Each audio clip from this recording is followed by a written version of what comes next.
disciple of Orochimaru, the evil scientist from Naruto. This video is purely for entertainment and does not infringe on copyrights or laws. The rights to the novel and image belong to the original author. We do not claim ownership. Don't like waiting and want to listen to this fanfic in full now? Subscribe to our Patreon, where you'll find the best fanfics. Chapter 1. The teacher is Orochimaru.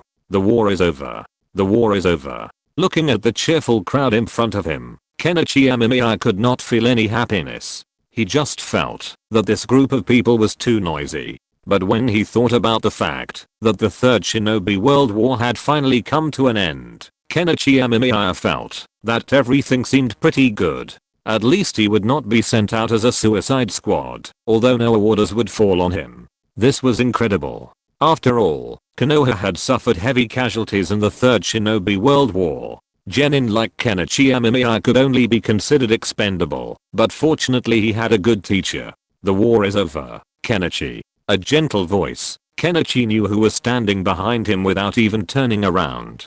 Konoha's 3 ninjas, and also Orochimaru, who would be called Uncle Snake by many people in the future. A man who was almost unable to redeem himself, but was miraculously redeemed in the later period, and this man was his teacher. Teacher, after this war, the Sannin-sama will be old and will abdicate, right? Amemiya. Kenichi's voice was tinged with childishness. After all, he was only 10 years old, yet he was mature and calm, something Orochimaru admired. This calmness stemmed from the fact that an adult soul was crammed into his tiny body. He wasn't originally called that. One rainy night, while returning from overtime work, he lost consciousness. When he awoke again, he was born into this world, a war orphan of Konoha, fostered in an orphanage. Unfortunately, he encountered Orochimaru, who was secretly collecting human test subjects. Fortunately, his performance caught his eye, and he went from being a potential test subject to being his student. Even now, thinking about the difficulties and obstacles along the way, Amemiya Kenichi feels like he's walking on thin ice. Any misstep could have easily led to him becoming one. Although Kenichi Amemiya hadn't finished watching Naruto in its entirety, skipping many of the flashbacks, he still remembered some of it. He had also watched some Naruto commentary videos and had a rough idea of the plot timeline. He wasn't particularly familiar with the rest, but even so, Kenichi Amemiya felt that this was enough. Don't be so rude next time, Kenichi. Sensei may be old, but he's still the Hokage of Konoha. Orochimaru's voice was emotionless, and he wasn't actually angry, and Kenichi Amemiya probably knew why. When did it start? Orochimaru had always had some resentment towards the third Hokage, Sarutobi Hiruzen, but he could barely keep it under control. Kenichi knew that Orochimaru still had some hope of becoming the fourth Hokage, but once he discovered the fourth Hokage was Minato Namikaze, he'd probably completely change his mind, right? Teacher, are we making any progress on the experiment? Kenichi followed Orochimaru. He wasn't a gifted ninja. Even at 10, he could barely qualify as a genin. He had no chance of surviving under Orochimaru's control.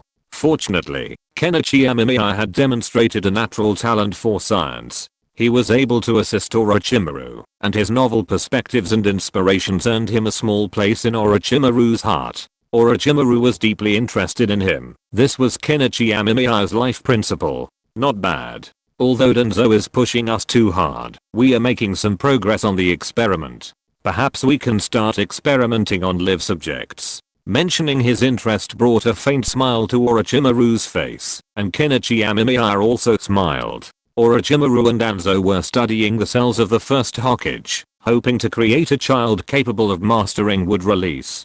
Kenichi didn't remember much of the details, but he did remember that they seemed to have succeeded, though many people died along the way. But so what? Orochimaru was just that kind of person. Shimura Danzo was also incredibly dangerous. He'd repeatedly tried to convert Kenichi Amemiya to a root member, but Orochimaru had refused. Later, Shimura Danzo even proposed placing the tongue-slaying seal on Kenichi Amemiya's tongue, but Orochimaru thankfully refused. This, however, made Kenichi Amemiya very unhappy with Shimura Danzo, but he deftly suppressed his displeasure, only letting out a hint of displeasure. Scheming is fine, but excessive expression only breeds suspicion. Kenichi Amemiya wouldn't openly express his displeasure with Danzo until his strength proved sufficient to confront him. Returning to Orochimaru's secret laboratory, Kenichi Amemiya relaxed. The laboratory had a few servants, solely responsible for cleaning and caring for Kenichi's daily needs. These poor souls never left, or, if they did, their death. Kenichi Amemiya had grown accustomed to this kind of life. In this perverse world, strength was the only essential quality. Thinking of the exaggerated combat power he would achieve in the future, Kenichi Amemiya became even more eager to improve his own abilities. Current research subject, Senju Hashirama's physique, research progress. 99.8%. A screen appeared before Kenichi Amemiya's eyes, visible only to him. It was precisely because of this that Kenichi Amemiya felt confident about his future. When he traveled through time, he had acquired a cheat that allowed him to study and analyze everything in the world, but he needed samples. Once the analysis was successful, he could replace himself with the same ability. Thanks to this cheat, Kenichi Amemiya went from being an ordinary ninja to a genin. But that was all. His poor physical condition made further advancement difficult, so he set his sights on physical fitness, or rather, bloodline. Kenichi Amemiya's original target was the Uzumaki clan, and Uzumaki Kushina was a good target, as the Uzumaki clan possessed excellent physical fitness. However, Orochimaru later took a fancy to him, so he shifted his focus, and, leveraging his unique identity, obtained Hashirama cells. Unfortunately, the shogun's physical fitness was so unique that his analysis was slow, and it took 2.5 years before he was even close to completion. But the wait was worth it. This was the physique of the sage of the first generation, which could definitely improve his own qualifications. Give me that thing, Amemiya Kenichi called out, and a test tube was immediately handed to him. He was currently studying the Sharingan.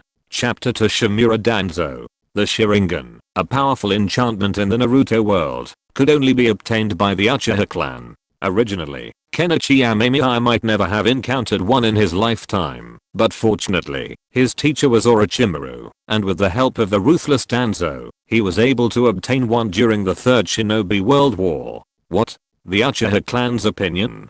Don't worry, this eye was dug out from a missing Uchiha ninja. Of course, this Sharingan was only a single Megatama-shaped Sharingan, not of much research value, and Orochimaru had already thoroughly studied it before handing it to Kenichi Amemiya, but it was enough. Sharingan? The Uchiha clan's bloodline, from a biological perspective, should be a genetic inheritance, or a bloodline limit, a genetic mutation, that has been preserved. Kenichi Amemiya looked at the Sharingan in his hand with a hint of amusement. Whether it was a bloodline limit or these eyes, these heritable things, to Kenichi Amemiya, were simply differences at the genetic level.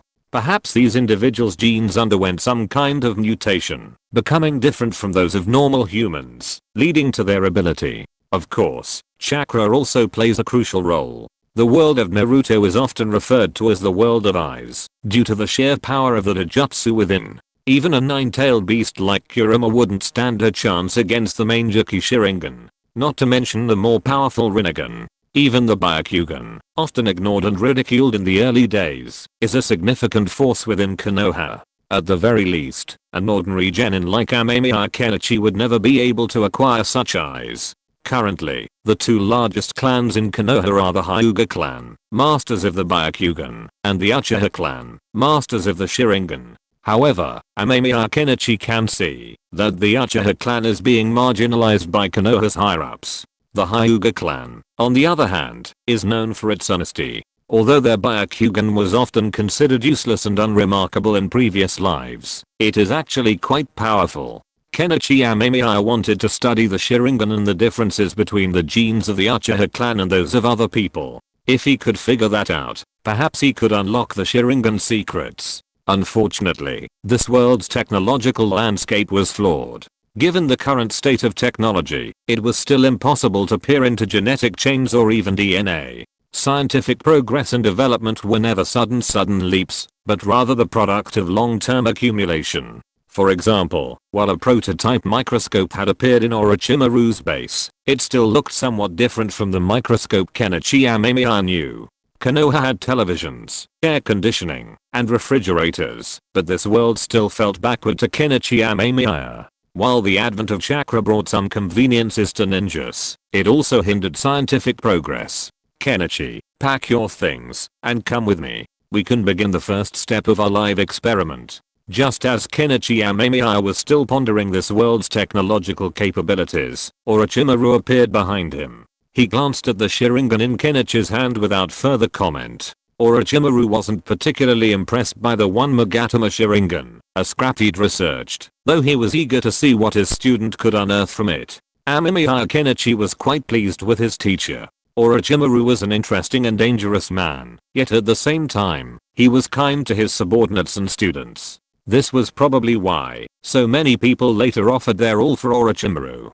Kimimaro, in particular, lamented that he couldn't become Orochimaru's vessel. Thinking of Kimimaro, Amemiya Kenichi glanced at Orochimaru. He wondered when his teacher had brought him back. If he had been there before Orochimaru defected, it would have been great. He could have studied the Shikotsuku bloodline. Okay, teacher, Amemiya Kenichi said. He placed the Sharingan in his hand into a special container to prevent damage, allowing him to attempt to analyze and study it. Initially, Amemiya Kenichi had considered the Byakugan, but obtaining it was difficult. The Hyuga clan's caged bird system was cruel, and with the Sharingan, he no longer needed to consider the Byakugan.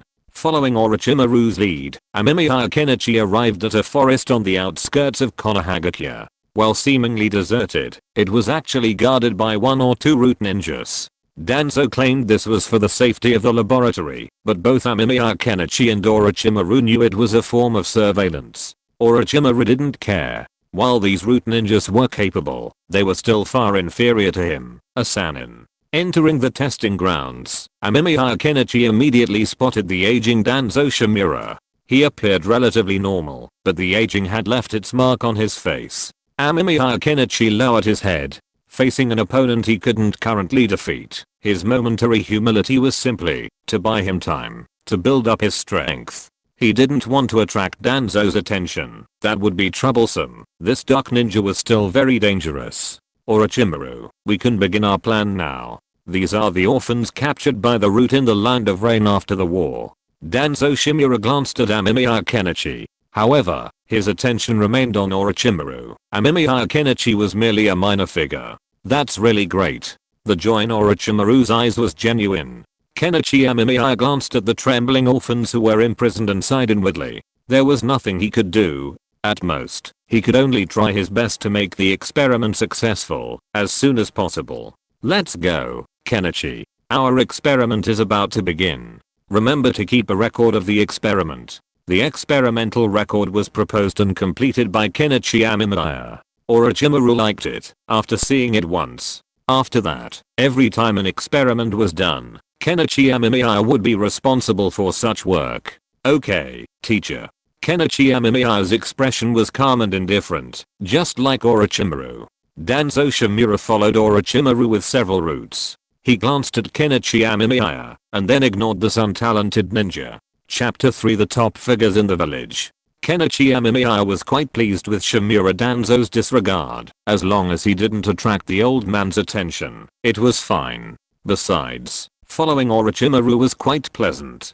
Kenichi Amemiya had no plans to change his guild for the time being, and even if he did, he wouldn't choose Danzo. While Orochimaru could be harsh and ruthless at times, he was at least respectful of his subordinates and disciples. Under Orochimaru's guidance, Kenichi Amemiya mastered several impressive ninjutsu, improving his combat prowess. However, Kenichi Amemiya's body wasn't yet capable of reaching the rank of Chunin, which Orochimaru regretted. Arriving at the laboratory, Kenichi Amemiya's heart completely hardened. During the experiment, if he showed any sympathy, or anything like that, which Orochimaru would call weak, he would suffer. Thus, Kenichi Amemiya had hardened his heart to a steely hardness.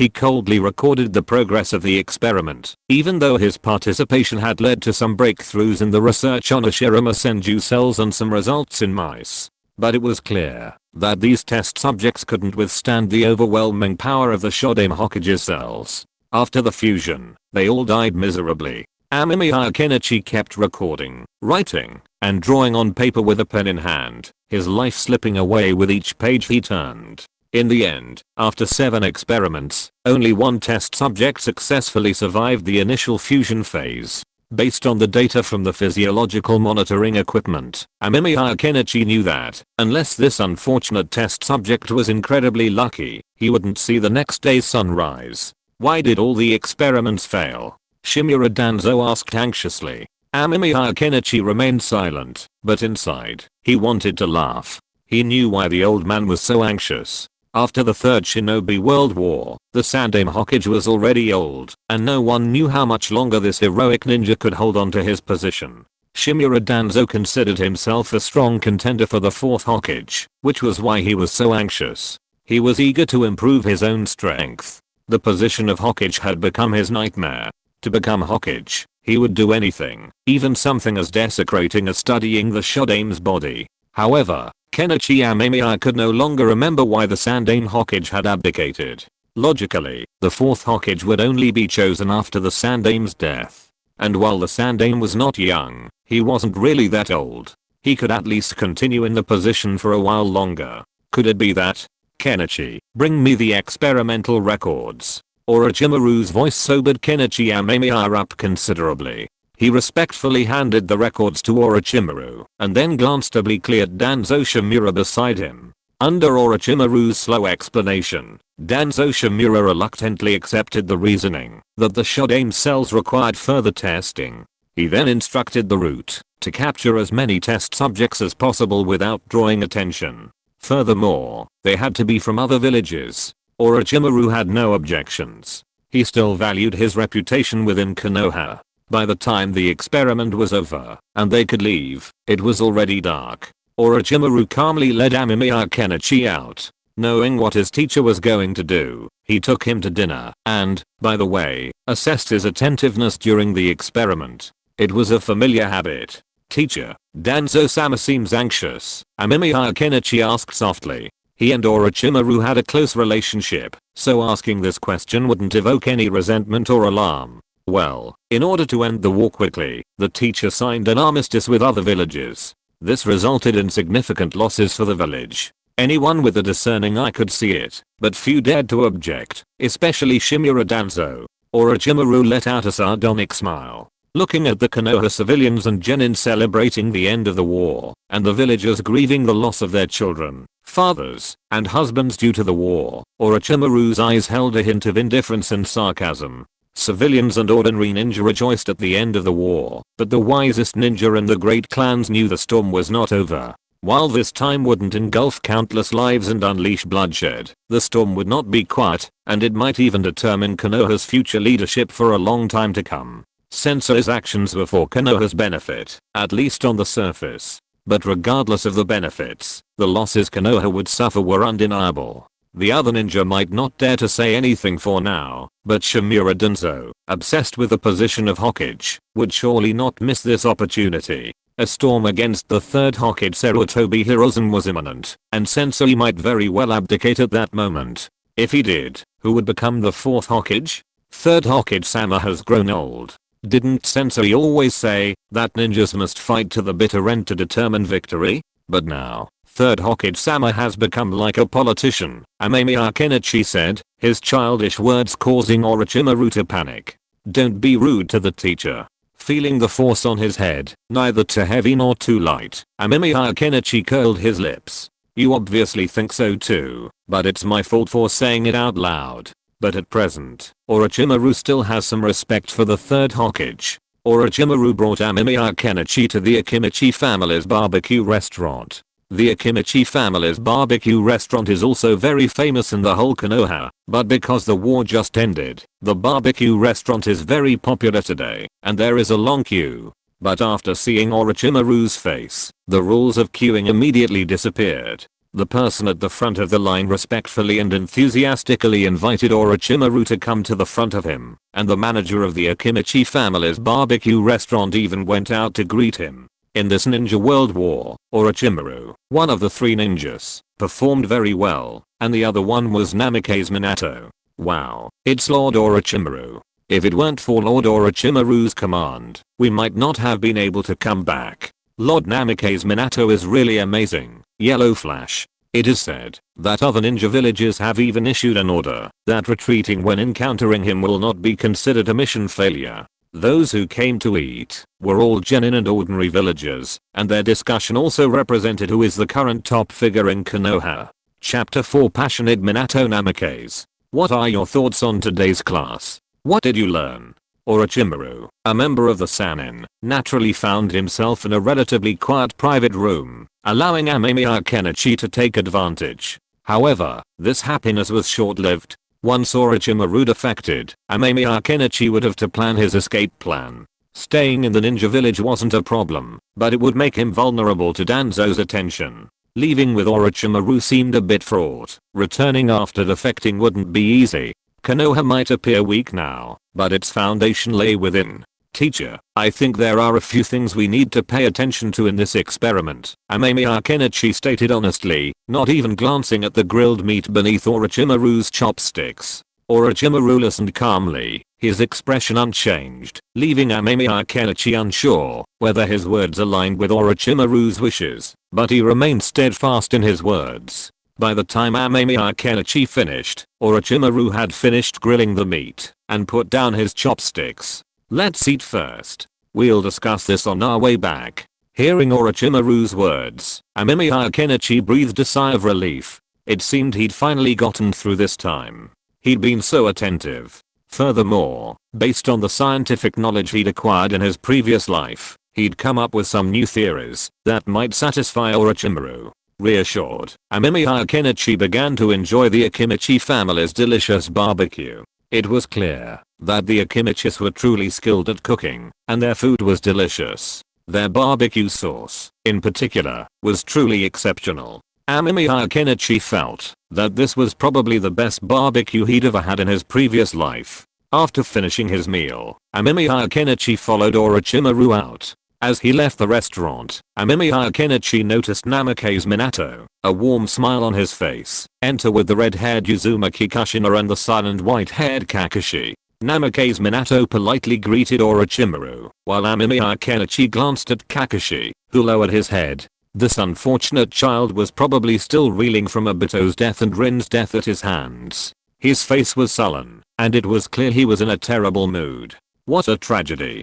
My best friend was kidnapped and used as a pawn, and then another girl who might have developed feelings for him was also schemed against. He even had his best friend witness him killing her with his own hands. TSK, TSK, TSK, Amemiya Kenichi sighed inwardly. Kakashi was a genius ninja with a terrible fate. As a child, he was the son of Konoha's White Fang, but his father died. He finally became a prodigy and served under Minato Namikaze, considered a true Hokage. But then one of his teammates faked their death, and the other actually died, leaving Kakashi feeling guilty for a long time. It wasn't until later that he learned his best friend wasn't dead, but had been the culprit in the murder of his mentor and his wife. It seemed he remained single for a long time, spending his long nights watching the intimate scenes of Jiraiya, the ninja world's most perverted figure. But there was nothing Amemiya Kenichi could do about it. After all, he couldn't possibly tell Kakashi that Obito wasn't dead, but had become a villain instead. Oh, is this little Amemiya? Just as Amemiya Kenichi was pondering his question, he felt himself being hugged. The warmth made him feel a little uncomfortable, and the fragrance that washed through his nose made his face flush. It was Uzumaki Kuwaukina. This woman truly had no sense of boundaries, but being embraced by Amemiya Kenichi gave him some new ideas. Well, this is my disciple, Amemiya Kenichi, a very good student. Orochimaru pulled Amemiya Kenichi out of Uzumaki Kuwaukina's arms. This woman seemed to have a great fondness for children, and it was unclear if she was planning to have one. Orochimaru glanced at Kuwaukina's belly. Orochimaru-sama's student must be an excellent ninja. This is my disciple, Hatake Kakashi. Namikaze Minato smiled warmly and enthusiastically introduced his disciple. He even pushed Kakashi closer to Amemiya Kenichi, leaving Amemiya speechless. No wonder the teacher said he and Minato Namikaze didn't get along very well. Minato was so enthusiastic, even Orochimaru couldn't handle him. Hatake Kakashi stared at Kenichi Amemiya with a deadpan expression. Kenichi Amemiya glanced into Kakashi's eyes, which were the eyes Obito had given him, the 3 Magatama Sharingan. The Uchiha clan was reportedly very unhappy about this. Kenichi Amemiya wanted to leave, he simply couldn't get along with the sullen Kakashi. But there was nothing he could do. Minato Namikaze, for one, was determined to push Kakashi towards Kenichi Amemiya, even enthusiastically inviting Orochimaru, who had already dined with him once, to join him. Orochimaru was clearly having trouble handling such an overly enthusiastic couple, so Kenichi Amemiya was ultimately made the scapegoat, accompanying Minato and the others for dinner. Kenichi Amemiya, however, didn't mind. He was still growing up, and he wasn't going to let a young man eat him out of his money. The only problem was Kakashi's expressionless face. His occasional utterances during dinner were little more than HMM. And he was just short of a "I'm going to shower" that would become a goddess's idiom. Kenichi, do you have any friends in Konoha? Uzumaki Kushina, the confidant, asked Amemiya Kenichi with concern. Kenichi's lips twitched, and he shook his head. He did have some friends at the orphanage, but Orochimaru had taken a liking to them, and they lost touch. But he suddenly had a bad feeling. If you don't mind, would you be friends with Kakashi? Uzumaki Kushina asked quietly, leaning closer to Kenichi Amemiya, so he couldn't hear. Minato Namikaze did hear him, but judging by his smile, Kenichi knew his master shared the same thoughts. Here it comes, the bad premonition has come true. Is there Murphy's Law in this world? Frankly, Kenichi Amemiya was about to refuse. He couldn't really become friends with Kakashi, just because he was told to. However, considering that his teacher might defect in the future, and he needed to plan his escape plan in advance, he agreed. Kakashi was going to ANBU soon anyway, so it didn't matter if he didn't see him for a few years. Chapter 5, Kenichi Amemiya's Research. Oh, Amemiya-chan, I suddenly realized I forgot to bring something. Can you help me take Kakashi back? Watching Uzumaki Kushina's exaggerated acting, Amemiya Kenichi took a deep breath. Why was he regretting his decision more and more? Of course, Kushina, sister. Amemiya Kenichi was helpless, but he had to agree. However, just as he was about to say auntie, he noticed the murderous aura from Uzumaki Kushina and the serious head shaking from Minato Namikaze behind him. So he decisively chose to call her sister. Amemiya Kenichi suddenly felt a strong sense of sympathy for Minato Namikaze, wondering what the family status of the future 4th Hokage was. Then I'll trouble you. Uzumaki Kushina still had a smile on her face, and then she pulled Minato Namikaze away.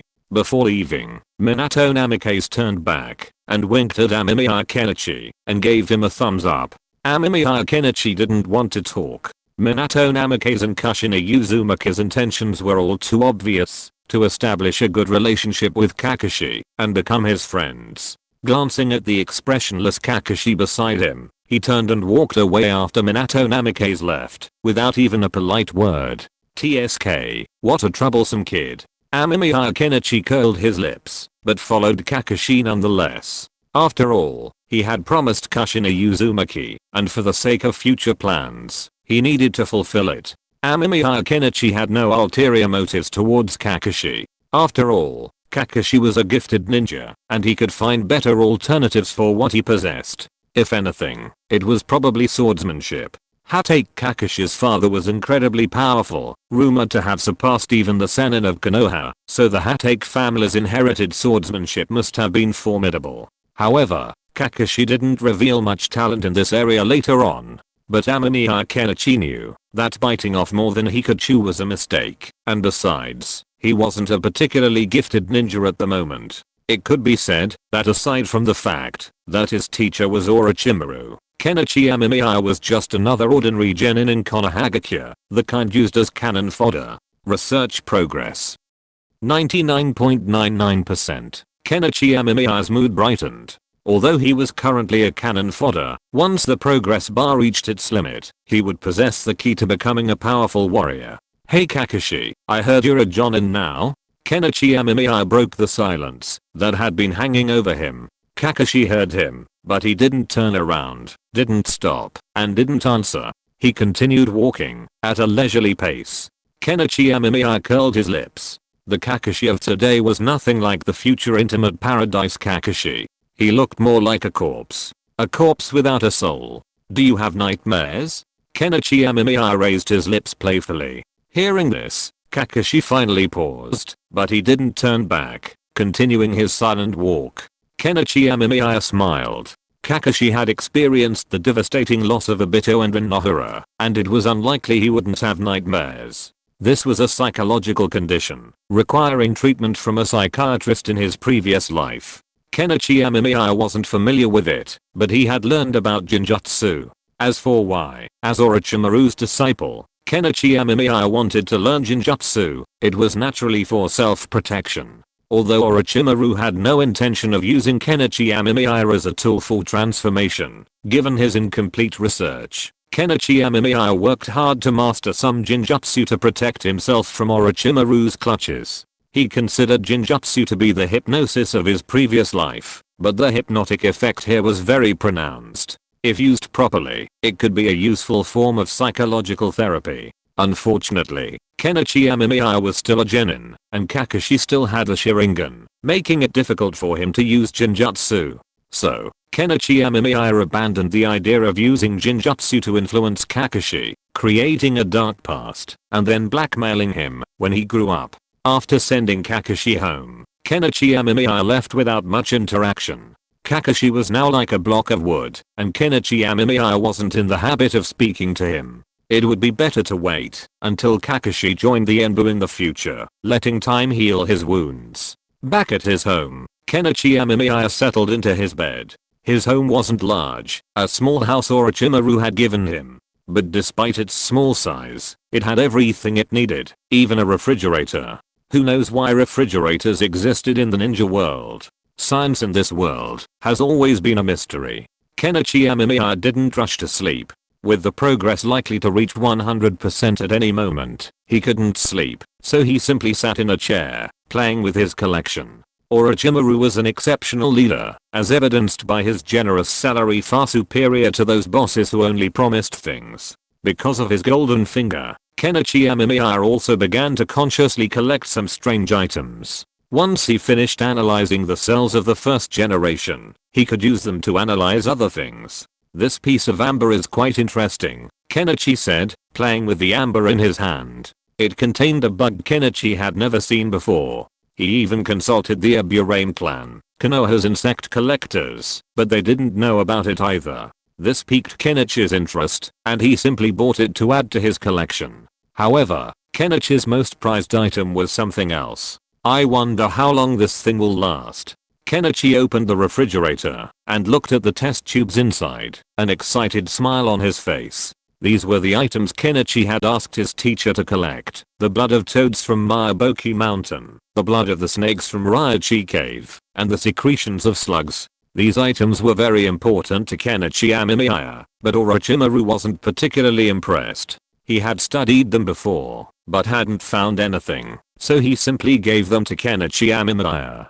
Kenichi Amemiya pretended to study them for a while, then gave up, though he did keep the 3 samples. He wanted to see what kind of power the sages of the 3 holy lands possessed, but unfortunately, Orochimaru couldn't get the tissue from the other 2 besides the slug sage. Current research progress completed. You have acquired the physique of Hashirama Senju. Chapter 6: The Key to Becoming Strong. A burning sensation surged through his body. Kenichi Amemiya groaned, then gripped the table tightly. It happened again. Every time he gained these research abilities, he felt uncomfortable, but this time the discomfort was particularly intense, as if he were being dissected. When the excruciating pain subsided, Kenichi Amemiya was drenched in sweat. He lay helplessly on the bed, looking up at the dim ceiling with a faint smile. His body felt different. The amount of chakra he had extracted in a day's labor was not as much as the amount he could now extract with a single thought. This was the difference between an ordinary person and a genius. The difference between Kenichi Amemiya, an orphan from Konoha, and Hashirama Senju, the god of the ninja world.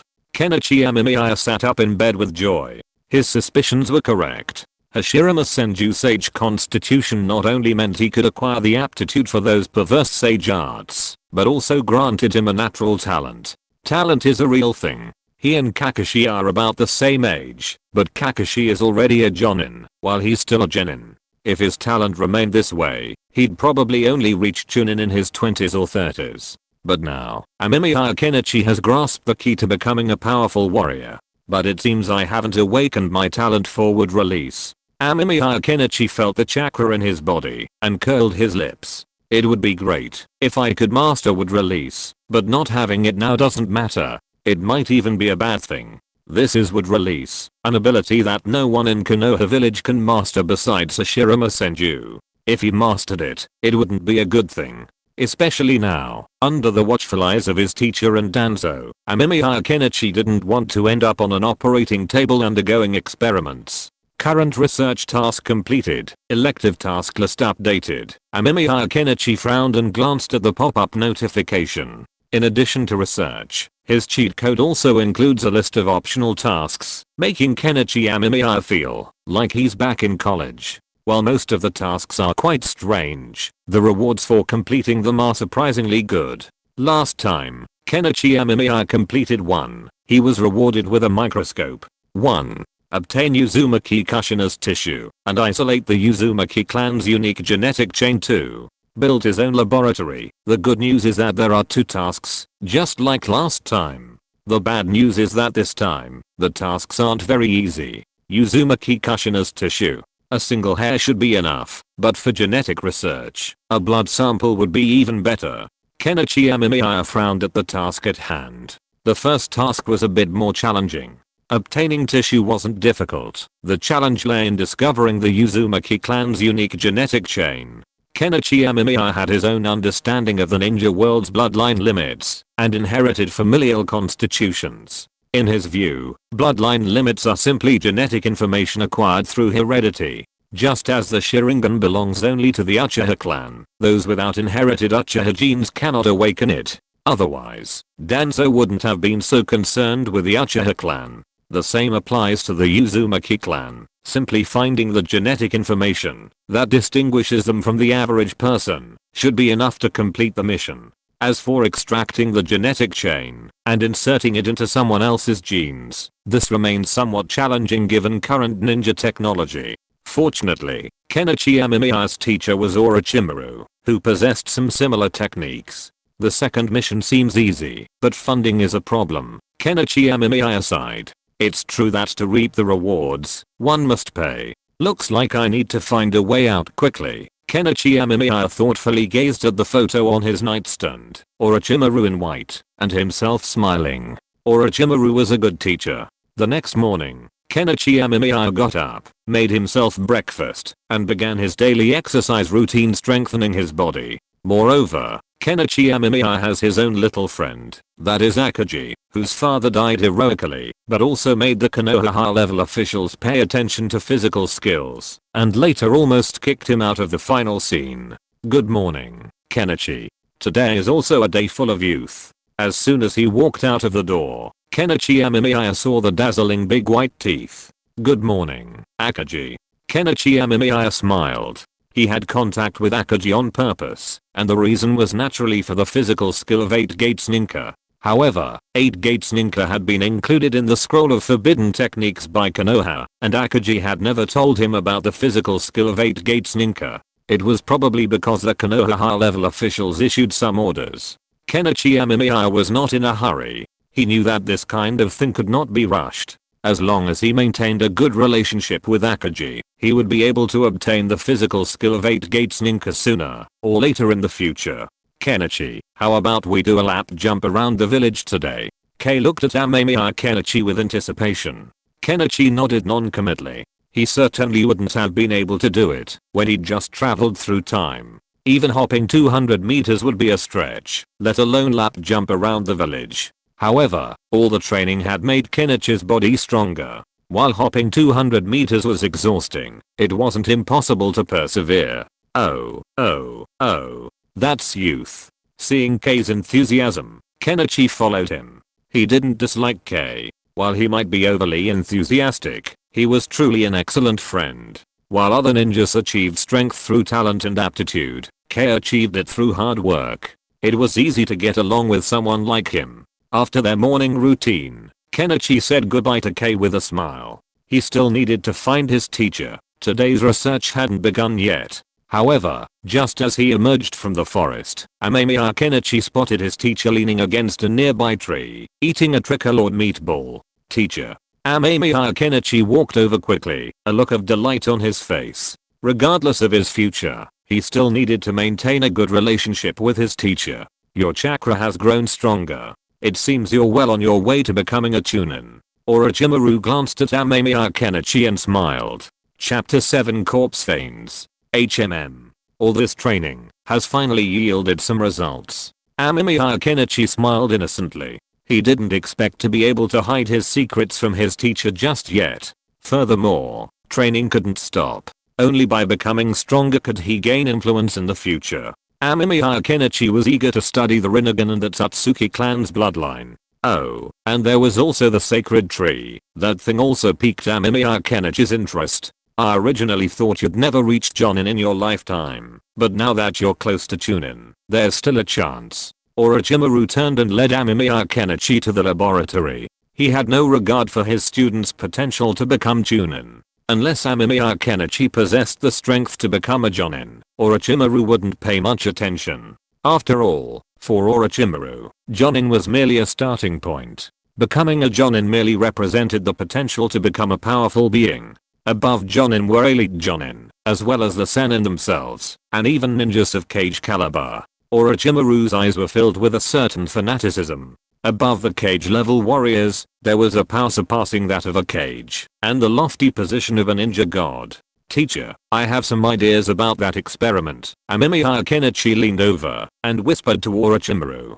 Orochimaru glanced around and waved his hand. Knowing what the teacher meant, Amemiya Kenichi stopped talking. Although the room was empty, the teacher clearly didn't want to discuss the experiment in such a place, so Amemiya Kenichi followed the teacher to their testing grounds. Tell me, what are your thoughts? Orochimaru sat down in a chair, holding a petri dish, and looking at it, awaiting Amemiya Kenichi's response. Teacher, here's what I think. I discovered this when I was doing an experiment on mice before. Amemiya Kenichi briefly explained his research findings and then proposed a new concept. Orochimaru was a little distracted at first, but as he listened, his interest grew, and he sat up a little straighter. This rejection you mentioned is very interesting. Orochimaru glanced at Kenichi Amemiya with admiration. While his student might not have much talent in the ways of ninja, he was certainly very insightful in science. Furthermore, Orochimaru had already discovered something similar about the rejection his student mentioned, particularly regarding the method of immortality he was currently researching. So, according to you, we could first conduct a rejection test, trying to find a candidate who more closely matched the cells of the first generation, and then find a way to suppress the rejection, right? Orochimaru looked at Kenichi Amemiya with interest. Kenichi Amemiya nodded. And, sir, doing so would reduce the consumption of test subjects and the likelihood of being discovered. Kenichi Amemiya's every word was made with Orochimaru in mind, as only this would increase the chances of convincing him. I'll consider it. Orochimaru didn't agree or refuse outright, but from his understanding of his teacher, Kenichi Amemiya knew he was already tempted. This was probably because Orochimaru hadn't given up on becoming the fourth Hokage. However, once the fourth Hokage was chosen, his teacher would likely become even more unscrupulous. Kenichi, your suggestion this time is very good. Do you have any rewards you would like? Orochimaru asked, smiling at Kenichi Amemiya, his eyes tinged with curiosity and inquiry. Orochimaru was quite satisfied with his student. He was a great helper in science, and he wasn't one to be stingy with rewards. Teacher, I'd like to study Kakai Genkei. Kenichi Amemiya thought for a moment before offering an answer.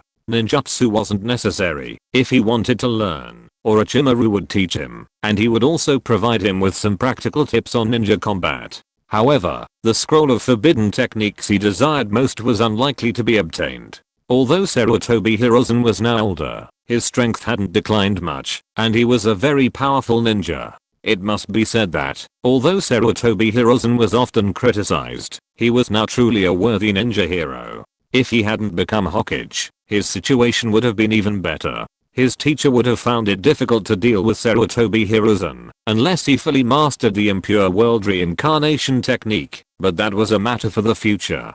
So, as a second best option, Amemiya Kenichi chose Kekkei Genkei. Oh. The Hyuga clan. Or the Uchiha clan. Orochimaru smiled with satisfaction at this answer. His disciple looked very similar to him. Neither, sensei. I heard there's a very powerful Kekkei Genkei in the Hidden Mist village, and it seems to be possessed by the Kaguya clan. Amemiya Kenichi had no idea about the Sharingan or the Byakugan. However, he was quite interested in the Kaguya clan's Shikotani. Orochimaru narrowed his eyes. The Kaguya clan's Kekkei Genkei in the Hidden Mist village? Isn't that just Shikotani? Still, it was quite interesting. Orochimaru had heard of their deeds. That'll have to wait. Orochimaru didn't agree outright. He was also deeply interested in the research on the corpse veins. More accurately, he was fascinated by every ninjutsu and bloodline limit in the world. However, the Hidden Mist village had powerful cage level figures, so capturing a test subject wasn't easy. Amemiya Kenichi knew it would take time, and he wasn't in a rush. While he remembered Orochimaru had Kimimaro, he had no idea when he'd met him. Anyway, Amemiya Kenichi wasn't in a rush. While he and Orochimaru were teacher and student, he knew from the experience of his other junior, Mitara Shianko, that even if Orochimaru defected, he wouldn't be in too much danger. It was hard to say, though. Mitara Shianko wasn't very familiar with the experiments, and Amemiya Kenichi was the second in command in the lab, so he'd likely shoulder some responsibility. Then I'll give you 3 test subjects. Use them to test for the rejection you mentioned, and then submit a written report to me, Orochimaru said calmly. Amemiya Kenichi licked his lips, then smiled and nodded. As long as he was still working for Orochimaru, his hands would inevitably be stained with blood. There was no way around it, and Amemiya Kenichi had already made up his mind. Okay, teacher. The previous chapter was modified. The task is an optional task. After completion, the reward will be calculated separately, and it will not affect the use of the research objectives. If you're listening to this novel on a channel other than Fanfic World, it means they downloaded and uploaded it without effort. We cordially invite you to visit our channel, Mundo Fanfic Novelos. There you'll find the original version of this story and you can explore many other novels of various genres. We're waiting for you to immerse yourself in a world of incredible novels. Chapter 8 New Research Object 3 Magatama Sharingan. How's the experiment going? Kenichi Amemiya, concentrating on recording the experiment, suddenly heard Orochimaru's voice. He'd grown accustomed to his teacher's elusiveness. Sometimes, he'd walk right up behind him without making a sound. 2 died, but this also increases the accuracy of the data. Rejection does exist, and Kenichi Amemiya glanced at the black cloth beside him, where 2 test subjects lay, no longer showing any vital signs. They weren't from Konoha, but from the Land of Wind. Although the war was over, border tensions would remain for a while, making test subjects relatively easy to find. Waiting any longer would be difficult. Also, I've discovered that the first generation cells are extremely active and possess a very strong aggressive nature. Kenichi Amemiya handed the experimental report to his teacher. Even a small amount of cells, when injected, would pose a threat to other normal cells. This insane rate of expansion reminded Kenichi Amemiya of cancer cells. Both share a similar pattern, an unusually rapid division rate and a lethal threat to the host. Unless that portion of tissue is removed immediately, death is virtually certain. This gave Amemiya Kenichi some novel ideas. Could he develop a ninjutsu that could stimulate cancer cells in someone's body to multiply and cause cancer? Could he even bring it to an advanced stage? Cancer cells form in all normal people, but most are eliminated. Those that can't be eliminated develop and become cancer. Is there cancer in the ninja world? Amemiya Kenichi suddenly became curious. Send the one with the missing hand to lab 3. Orochimaru glanced at it. It was similar to his previous experiment, except that Amemiya Kenichi's experiment would make the subject more durable. This was a good idea. He could conduct several experiments simultaneously. Okay, teacher. Amemiya Kenichi didn't react. Lab 3 was researching the Sharingan. His teacher seemed very interested in how to make ordinary people Uchiha. The problem was that the war was over, and the Uchiha bodies weren't easy to find. With Danzo around, though, it shouldn't be a big problem. I remember you were interested in illusions? Orochimaru asked, tossing him a scroll. Kenichi Amemiya took it curiously, and upon opening it, he knew what kind of jinjutsu it was. Nirvana Shrine Technique, a wide-ranging jinjutsu that would later appear in the Chunin exams, but the key point was that it was an A-rank jinjutsu.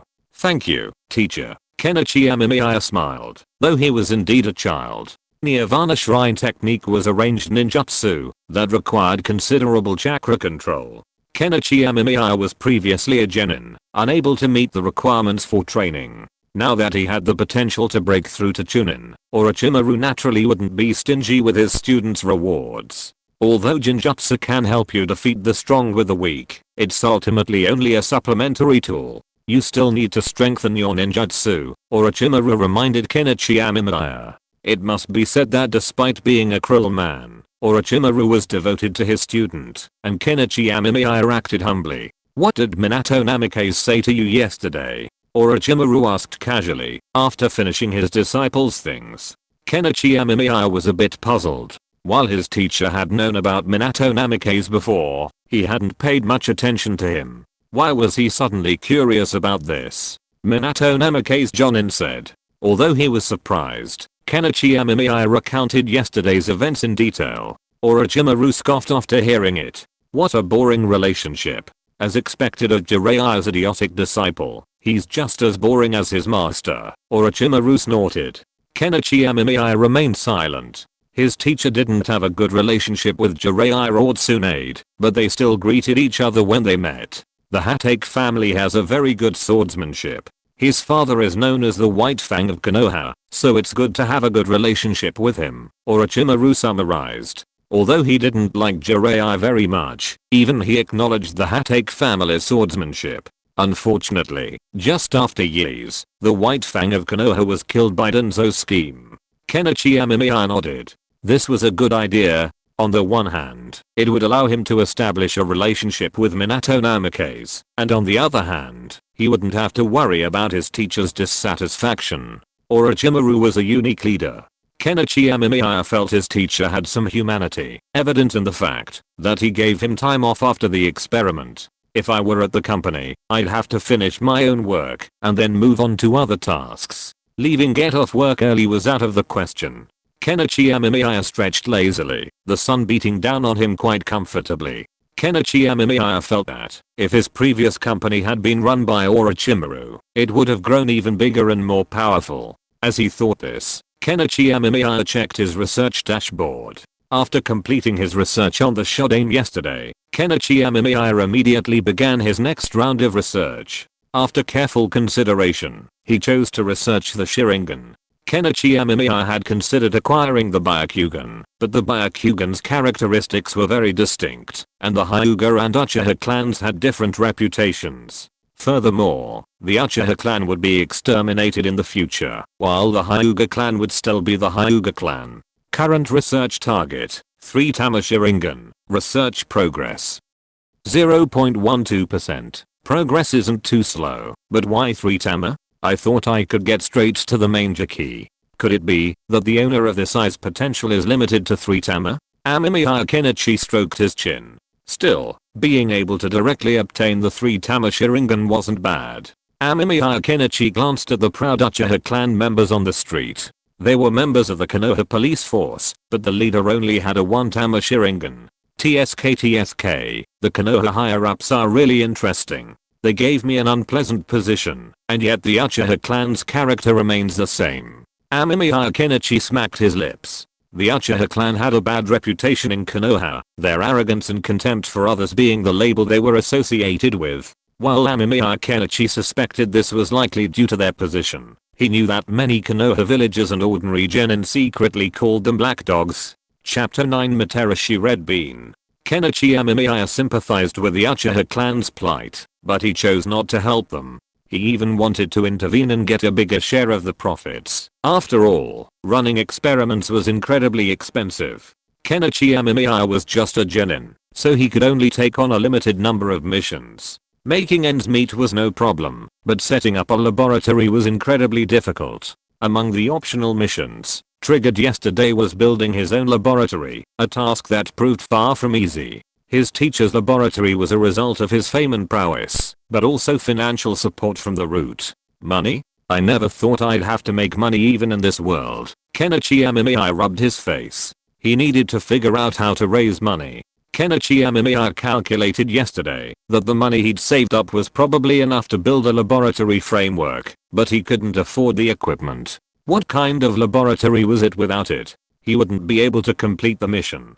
Currently, the only major financial events in Konoha village seem to be the Ninetales rebellion and his teacher's defection. Kenichi Amemiya mused. The best way to get money was naturally to get it directly from others. Originally, the Uchiha clan's extermination would have been the best opportunity, but unfortunately, that would have taken a long time. If his teacher defected, his best chance would have been to inherit his teacher's laboratory. However, he would still have to face the reckoning. Even if he managed to avoid the reckoning, without sufficient strength, he would be nothing more than Danzo's puppet. This wasn't an option.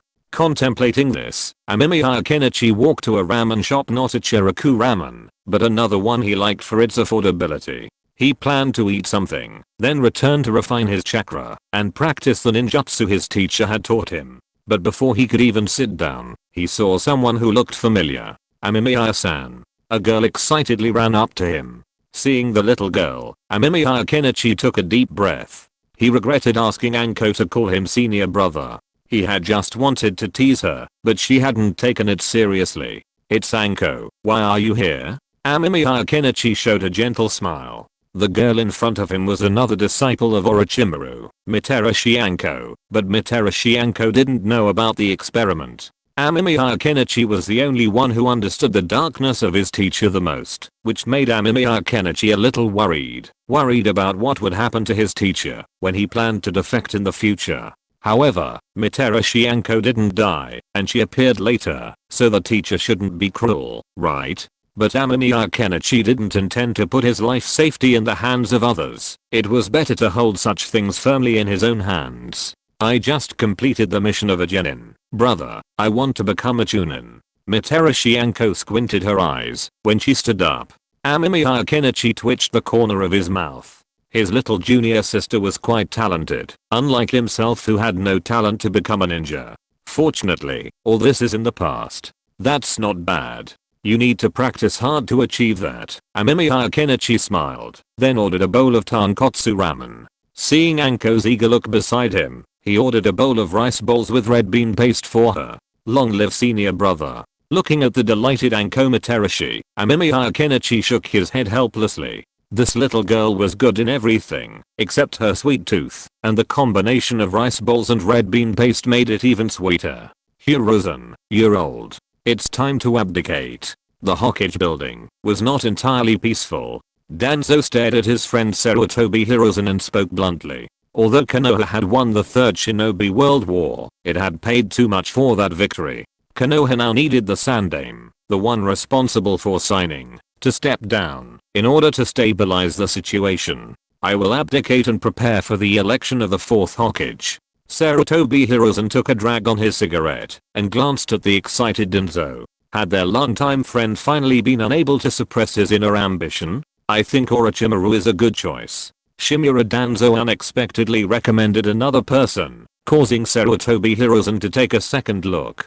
Orochimaru, he seems quite good too, Sarutobi Hirozen said calmly, taking another drag on his cigarette. Seeing his old friend's slightly smug expression, Sarutobi Hirozen remained calm. As the teacher of the Sannin, Sarutobi Hirozen knew his disciple well, especially since Orochimaru had become paranoid and dangerous. Such a person could not become Hokage. Otherwise, Konohagakure would be in even greater danger. Therefore, Sarutobi Hirozen intended to support another ninja who had performed exceptionally well in this war. Furthermore, Orochimaru seemed to be growing closer to Danzo recently. While Danzo was in charge of the Roots operations, Konohagakure's ANBU were no freeloaders. Speaking of which, according to ANBU intelligence, Orochimaru's apprentice, Kenichi Amemiya, seems to be away from home quite often. Sarutobi Hirozen pondered. Wherever people go, there are always traces. Although Orochimaru and Amemiya Kenichi were extremely cautious and attentive to these matters, the ANBU eventually caught wind of the situation. Unaware that he was being targeted by the Sannin, Amemiya Kenichi had already returned home. As for the laboratory, Amemiya Kenichi couldn't go alone. According to his teacher, if he went alone, he'd easily be discovered by the ANBU, which would be very troublesome. I don't know if I'll have to clean up the mess, Kenichi. Orochimaru's voice was gentle, but his eyes were dangerous. Amemiya Kenichi felt his teacher must be telling the truth. So, unless Orochimaru took him there, Amemiya Kenichi would pretend he didn't know anything about the laboratory. I really want to go to the lab, Amemiya Kenichi said, feeling a little irritated as he lay in bed. He wanted to go to the lab to research his idea and see if it was feasible. If so, perhaps he could create a dangerous forbidden technique. Unfortunately, he couldn't go alone. But then he sat up. Although he couldn't go to the laboratory, he should still be able to go to the hospital. Moreover, it was more likely that the patient would be seen in the hospital. Chapter 10. Chance encounter or intentional? Konoha's hospital was large and extremely busy. Kenichi Amemiya suspected it was probably because the war had just ended, so there were still so many injured. Upon entering, the smell of disinfectant washed over him, and his nose twitched. He didn't particularly like the smell, but it wasn't a nuisance either. The only problem was finding the patient information he needed. After all, Kenichi couldn't be sure whether cancer existed in the ninja world. He hadn't watched much anime, so he could only remember the general plots, the rest was unfamiliar. And who to ask was also a question. Kenichi had known someone at the hospital, Tsunade and her apprentice. Unfortunately, Tsunade had left Konoha after the Second Shinobi World War, leaving Kenichi no one to know. Fortunately, after spending a small amount of money, he learned the information he needed from a medical ninja. No cancer? How is that possible? Shocked, Kenichi asked a medical ninja who worked there, but the ninja had never heard of the strange illness he described. In the ninja world, most injuries are either external or internal, or caused by ninjutsu. Occasionally, you can see knife wounds or something like that, but they have never seen the kind of illness that Amemiya Kenichi mentioned. Naturally, there are no similar patients in the hospital. However, the medical ninja also said that he had just arrived and might not be very clear about this aspect, so he asked Amemiya Kenichi to ask other people. After consulting an elderly doctor, Amemiya Kenichi confirmed that Konoha did not have such a discovery at present. 1. It can't be because of chakra, right? Or is it that people in the ninja world simply don't live to see cancer? Amemiya Kenichi couldn't help but complain, and then walked out of the hospital. He felt a little complicated. In his previous life, cancer was an incurable terminal illness. If you got it, you could basically say you were waiting to die. If you had money, you might be able to struggle a little, but if you didn't have money, you could choose whether to donate your body. But there is no cancer in the world of Naruto, or it can be said that the current Amemiya Kenichi has not found cancer. However, Kenichi Amemiya believed that cancer absolutely existed.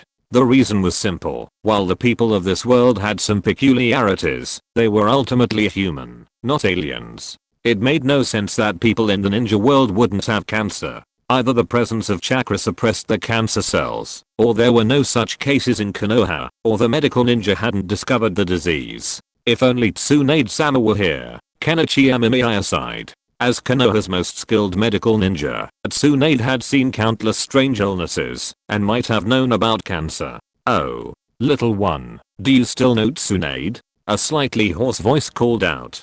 Kenichi Amemiya glanced up, then froze. Standing before Kenichi Amemiya was the third Hokage, Sarutobi Hiruzen. Third Hokage? Kenichi Amemiya looked at the heroic ninja with some surprise. Kenichi Amemiya had never imagined he would one day meet the third Hokage, and at this time. Haha, young man, don't get so excited. After all, I'm your master's master. Sarutobi Hiruzen smiled. Though he was older now, he wasn't as senile as he would later be. I know, Sannin-sama. Sensei said you were a very powerful ninja. Amemiya Kenichi put on an appropriate expression of excitement. Over the years, under Orochimaru's pressure, Amemiya Kenichi had begun to control his expression. At this moment, Amemiya Kenichi was also filled with caution. He didn't understand the purpose of the Sannin Hokage's appearance before him. He could only take things one step at a time. Haha, you little rascal. Your sensei certainly didn't say that about me. He would definitely say I'm an old man. Sarutobi Hiruzen laughed heartily and patted Amemiya Kenichi on the shoulder. Amemiya Kenichi smiled awkwardly. Orochimaru's sensei had indeed said that about Sarutobi Hiruzen, but Orochimaru could say that, but he couldn't. Are you feeling unwell? Coming to the hospital today? I ask. Sarutobi Hiruzen inquired about Amemiya Kenichi's reason for coming, then simply walked away, leaving him stunned. He turned and left, his expression still radiating the excitement of seeing a prominent figure. It wasn't until he returned home that he dropped the facade. Something's wrong. Amemiya frowned. He had never met the Sandaime, and the powerful figure likely had little interest in a minor figure like him. Furthermore, this was during a period of political change in Konoha, and the Sandaime seemed completely unconcerned. However, Amemiya Kenichi checked his clothes and found nothing amiss. He even burned the clothes Sarutobi Hiruzen had touched, but he still felt a sense of unease. If Amemiya Kenichi were a honey badger, then Sarutobi Hiruzen would be a Lion King approaching his twilight years. But even a Lion King approaching his twilight years was still a Lion King. So there was no reason for him to target him, unless his target was his teacher. Perhaps there's some intention to alert the enemy? Amemiya Kenichi wasn't entirely sure, but he felt it was a possibility. When Orochimaru came to see Amemiya Kenichi, he excitedly told him about his encounter with Sarutobi Hiruzen today, his expression and tone reminiscent of a devoted Third Hokage fan. Orochimaru didn't say anything. After a quick glance at Amemiya Kenichi, he waved him off to take on a mission. Teacher, are we taking on a mission this time? Amemiya Kenichi wasn't surprised. His teacher often used missions to leave the village, to conduct experiments or capture test subjects. He suspected this would be the case. Well, during the previous war, a squad of ninja defected, and we are going to find them. Orochimaru remained calm. Amemiya Kenichi was taken aback. Such a mission? A squad typically consisted of 3 people, a captain and 2 other members, with the captain at least a chunin. This left Amemiya Kenichi somewhat bewildered. Was his teacher really planning to take him on a mission? 1. This is my own second setting.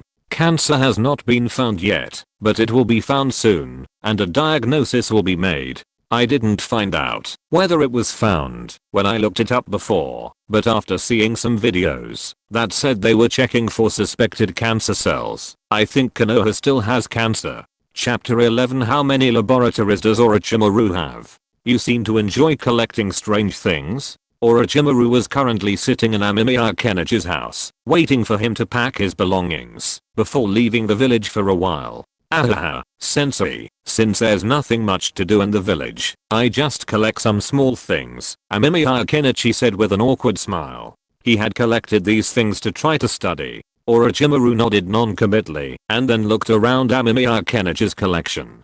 Some of them were indeed unusual, but he had seen them before. However, when he saw the amber, Orochimaru's interest peaked. Amemiya Kenichi didn't bother to check on his teacher's activities. He was quietly packing his clothes, but his luggage was pretty easy to pack, and a ninja going on a mission outside the village didn't really need to pack that much. If Orochimaru hadn't told Amemiya Kenichi to change his clothes, he would have simply grabbed some ninja tools and food pills and left. Where did you buy this amber? When Amemiya Kenichi finished changing his clothes and came out of the bedroom, he saw Orochimaru holding his piece of insect amber and examining it. I bought it at the market. A merchant from the Sand village was selling it. It was said to be an ancient insect amber they found there. Amemiya Kenichi answered Orochimaru's question honestly. Orochimaru nodded and looked at the object thoughtfully. He remembered that he seemed to have seen patterns and records similar to this insect somewhere, but he couldn't remember where exactly. It probably wasn't something related to ninjutsu. If it was, Orochimaru felt that he would not forget it. After a simple packing, Amemiya Kenichi followed Orochimaru out of the village. Orochimaru didn't say much along the way. It was not until 2 days after leaving the village that Orochimaru stopped. Kenichi, why did the Sandaime Hokage run into you today? Orochimaru was busy with something, and Amemiya Kenichi didn't look. It seemed like this time was the same. Although he was supposedly on a mission, he was actually still going to the laboratory. Well, I think he might have some idea about you, sensei, and wanted to test it out, so he found me, Amemiya Kenichi surmised. Of course, it was also possible that it was pure coincidence, and the Sannin had indeed gone to the hospital for a checkup, and ran into him. Yes, compared to Enko, your thinking is much more satisfying to me. Orochimaru smiled, and then a hole appeared in the ground, and Orochimaru led Amemiya Kenichi inside. Amemiya Kenichi followed behind Orochimaru obediently. His teacher perfectly embodied the principle of a cunning rabbit having 3 burrows. Amemiya Kenichi even suspected that the land of fire was full of Orochimaru's experimental bases. He wondered where all the money came from. Upon arriving at the laboratory, Amemiya Kenichi was surprised to find a person soaking in a glass jar, someone he hadn't expected. The other person was a man, but that wasn't the point. The main point was the Byakugan in his eye sockets. Are you surprised? Although Amemiya Kenichi didn't say anything, Orochimaru fully anticipated his student's shock. After all, those were the Byakugan of the Hyuga clan. Teacher, aren't they said to have the caged bird curse? Amemiya Kenichi truly couldn't understand. Normally, the Byakugan of the Hyuga clan rarely shed their blood, and the reason for this was the caged bird curse, which completely destroyed the Byakugan and the brain. It was a cruel practice, and a means for the main family to enslave the branch families. It was claimed to be protection, but in Amemiya Kenichi's view, it was enslavement, utterly hypocritical, just like the Sannin's claim to the will of fire. Just kidding. If the Sannin truly revered the will of fire so much, then why did the Yondaime die in battle while he survived? Why did Naruto, the Yondaime's child, suffer such injustice in his childhood?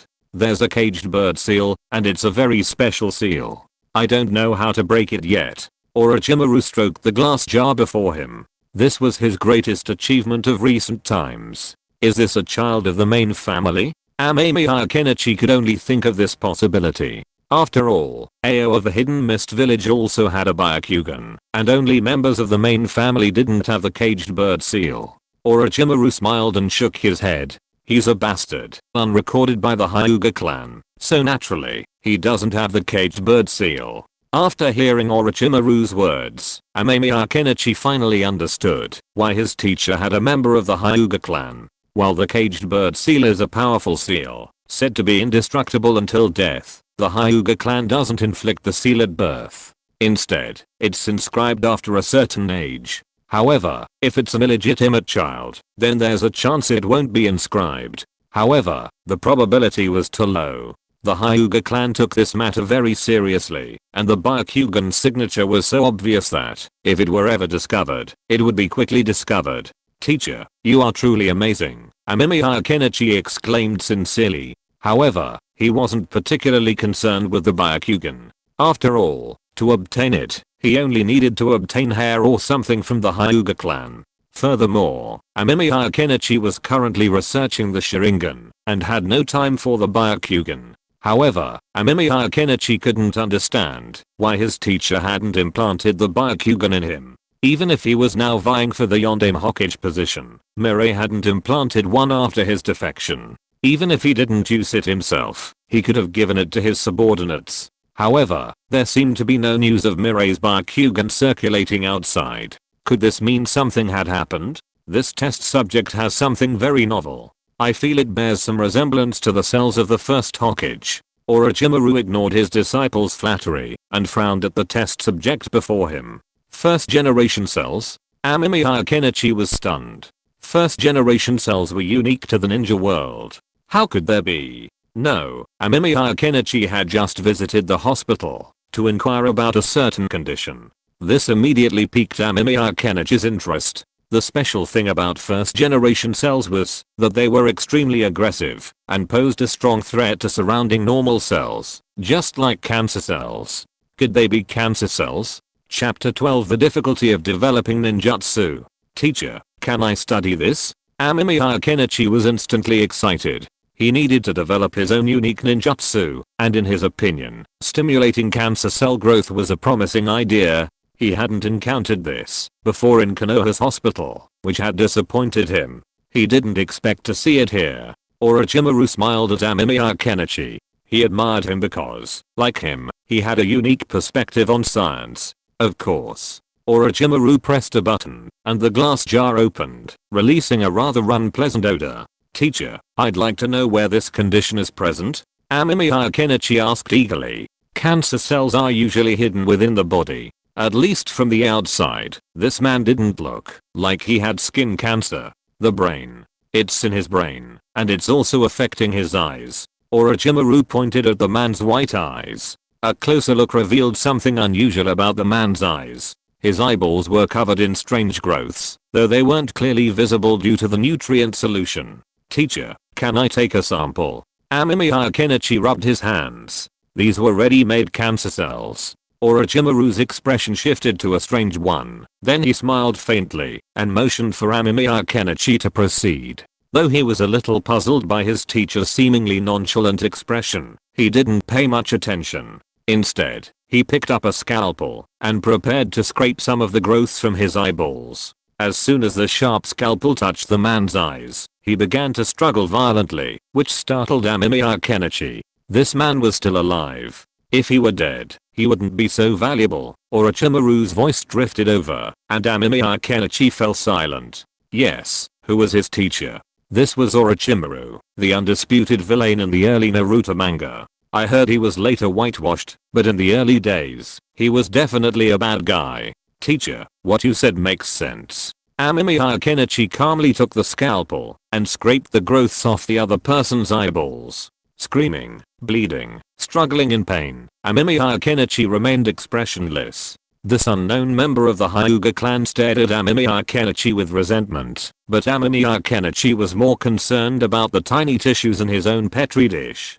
Cancer cells will also die after the body is in a state of death, and cancer cells can only be king within the body. If they are really released into the outside world, any bacteria or virus can beat the cancer cells into a weakling. The famous HeLa cells in the previous life were the type that were too delicate to be raised, so Amemiya Kenichi ignored the wailing Hyuga clan and hurriedly took the petri dish to find a microscope. Orochimaru watched the scene silently, then smiled. As expected, his disciple was similar to him.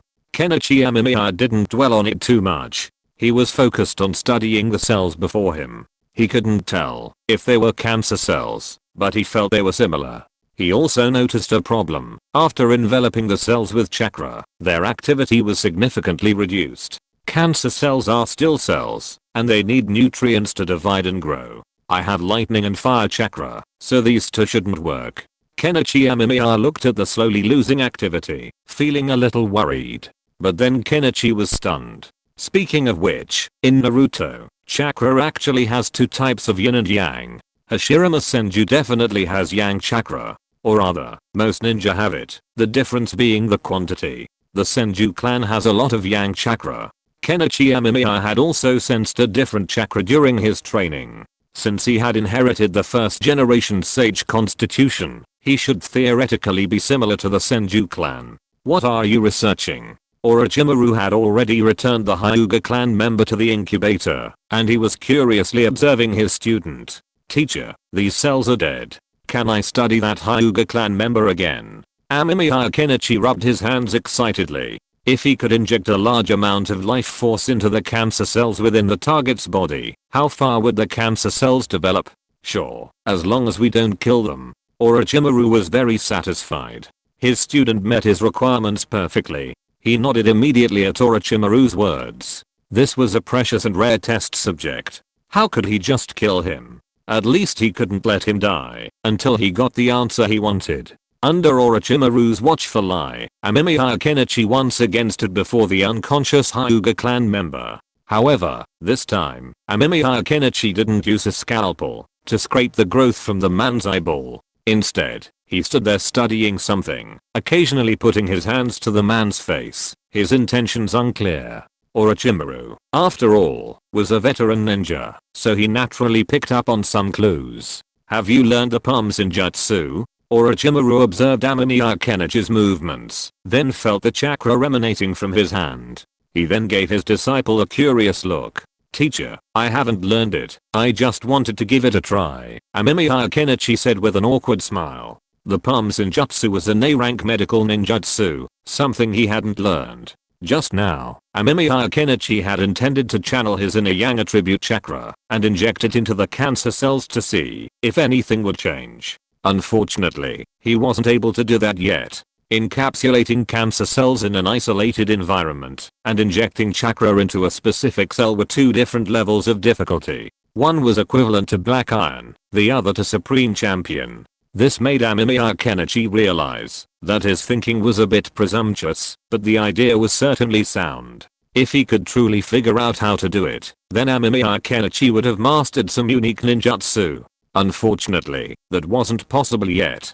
Chapter 13, Research on Cancer Cells. Teacher, aren't you planning to transplant this Byakugan? Amemiya Kenichi asked his teacher curiously. While the Byakugan seemed somewhat useless in later times, the Hyuga clan's rise to become one of Konoha's two major ninja clans alongside the Uchiha clan certainly stemmed from its unique characteristics. It's safe to say that, if these Byakugan were in any other ninja village, they could easily fetch enormous wealth. To date, only Ao of the Hidden Mist village has ever possessed a Byakugan. Other ninja villages have coveted the Byakugan for so long, yet none have. This speaks volumes about Konoha's protectiveness. Of course, the deceptive caged bird curse also contributes to the Byakugan's rarity. It's too conspicuous, and this person has eye problems. Orochimaru shook his head. The Byakugan was a plus, but it was simply too conspicuous. He was vying for the position of the fourth Hokage, so transplanting it would be foolish. Furthermore, the strange proliferation of cells in these eyes meant that even a transplant wouldn't guarantee normal Byakugan function. The test subject's vision had been declining for some time. Amemiya Kenichi nodded in understanding. It was exactly what he'd thought. That was why Orochimaru hadn't transplanted the Byakugan. However, the look in his eyes as he looked at his teacher had become strange. He hadn't expected his current teacher to dream of becoming the fourth Hokage. He suddenly felt that his teacher was a little naive. But putting himself in his shoes, Amemiya Kenichi felt that his teacher's thoughts were understandable.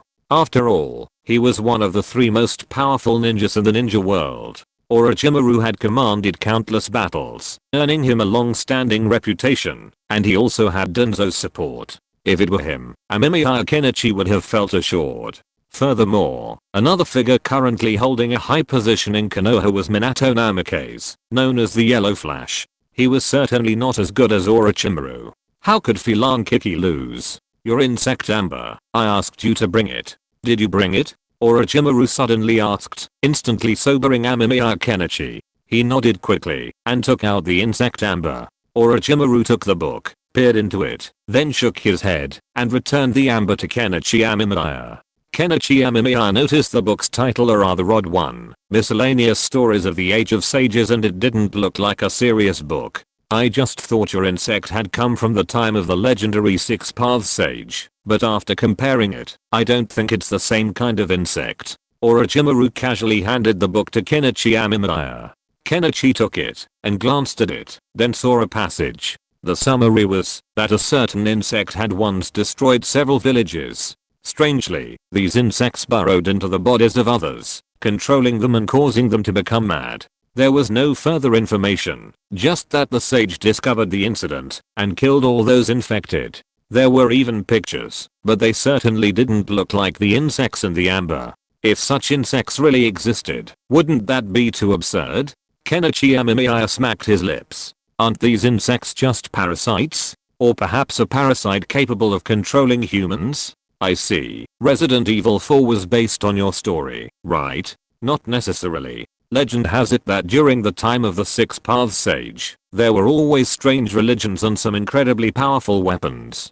Orochimaru expressed skepticism. Amemiya Kenichi reflected on this and concluded that it was indeed true. With the sacred tree and aliens like the Tsutsuki clan, the emergence of parasites capable of controlling humans wouldn't be surprising. If such a bug really existed, wouldn't it be possible to transplant one into everyone and achieve peace in the ninja world? Amemiya Kenichi quipped. Nagato must not know about the existence of such a bug.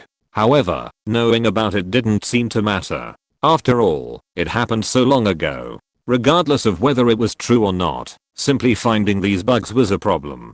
Peace isn't so easy to achieve. Orochimaru licked his face. While his current behavior was still a bit perverse at times, it was generally still normal.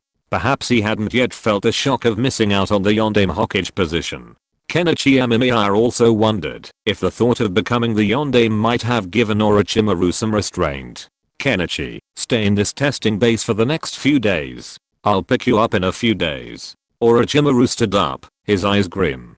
Kenichi Amemiya nodded obediently. He absolutely couldn't ask his teacher what he was doing at this moment, or Orochimaru's anger would be terrifying. Teacher, what about the test subject? Kenichi Amemiya couldn't help but ask. Such good material, it would be a shame if it went unused. Just don't kill it, Orochimaru replied succinctly, then turned and walked away. Kenichi Amemiya was familiar with his teacher's style. He'd done the same thing before. Take him out, place him in the lab, and then Orochimaru would leave. Kenichi Amemiya had become a mere tool. But now, Kenichi Amemiya was quite excited. With Orochimaru away, he could fully study the imprisoned illegitimate son of the Hyuga clan. First, let's see what happens if we wrap the cancer cells with yang attribute chakra. Kenichi Amemiya rubbed his hands, then walked to the laboratory with a smile. After a painful wail, Kenichi Amemiya took the scraped growth and began his research. Today, after infusing a small amount of yang attribute chakra into cell number 1 began to proliferate, but then began to die in large numbers. Cell No. 1's ability to survive in the outside world is very worrying, possibly due to contamination. This afternoon, I scraped the last bit of growth from the target. This time, I infused a large amount of yang attribute chakra into the target, and again, I saw large-scale proliferation, but the rate of death was also much faster. So, what went wrong?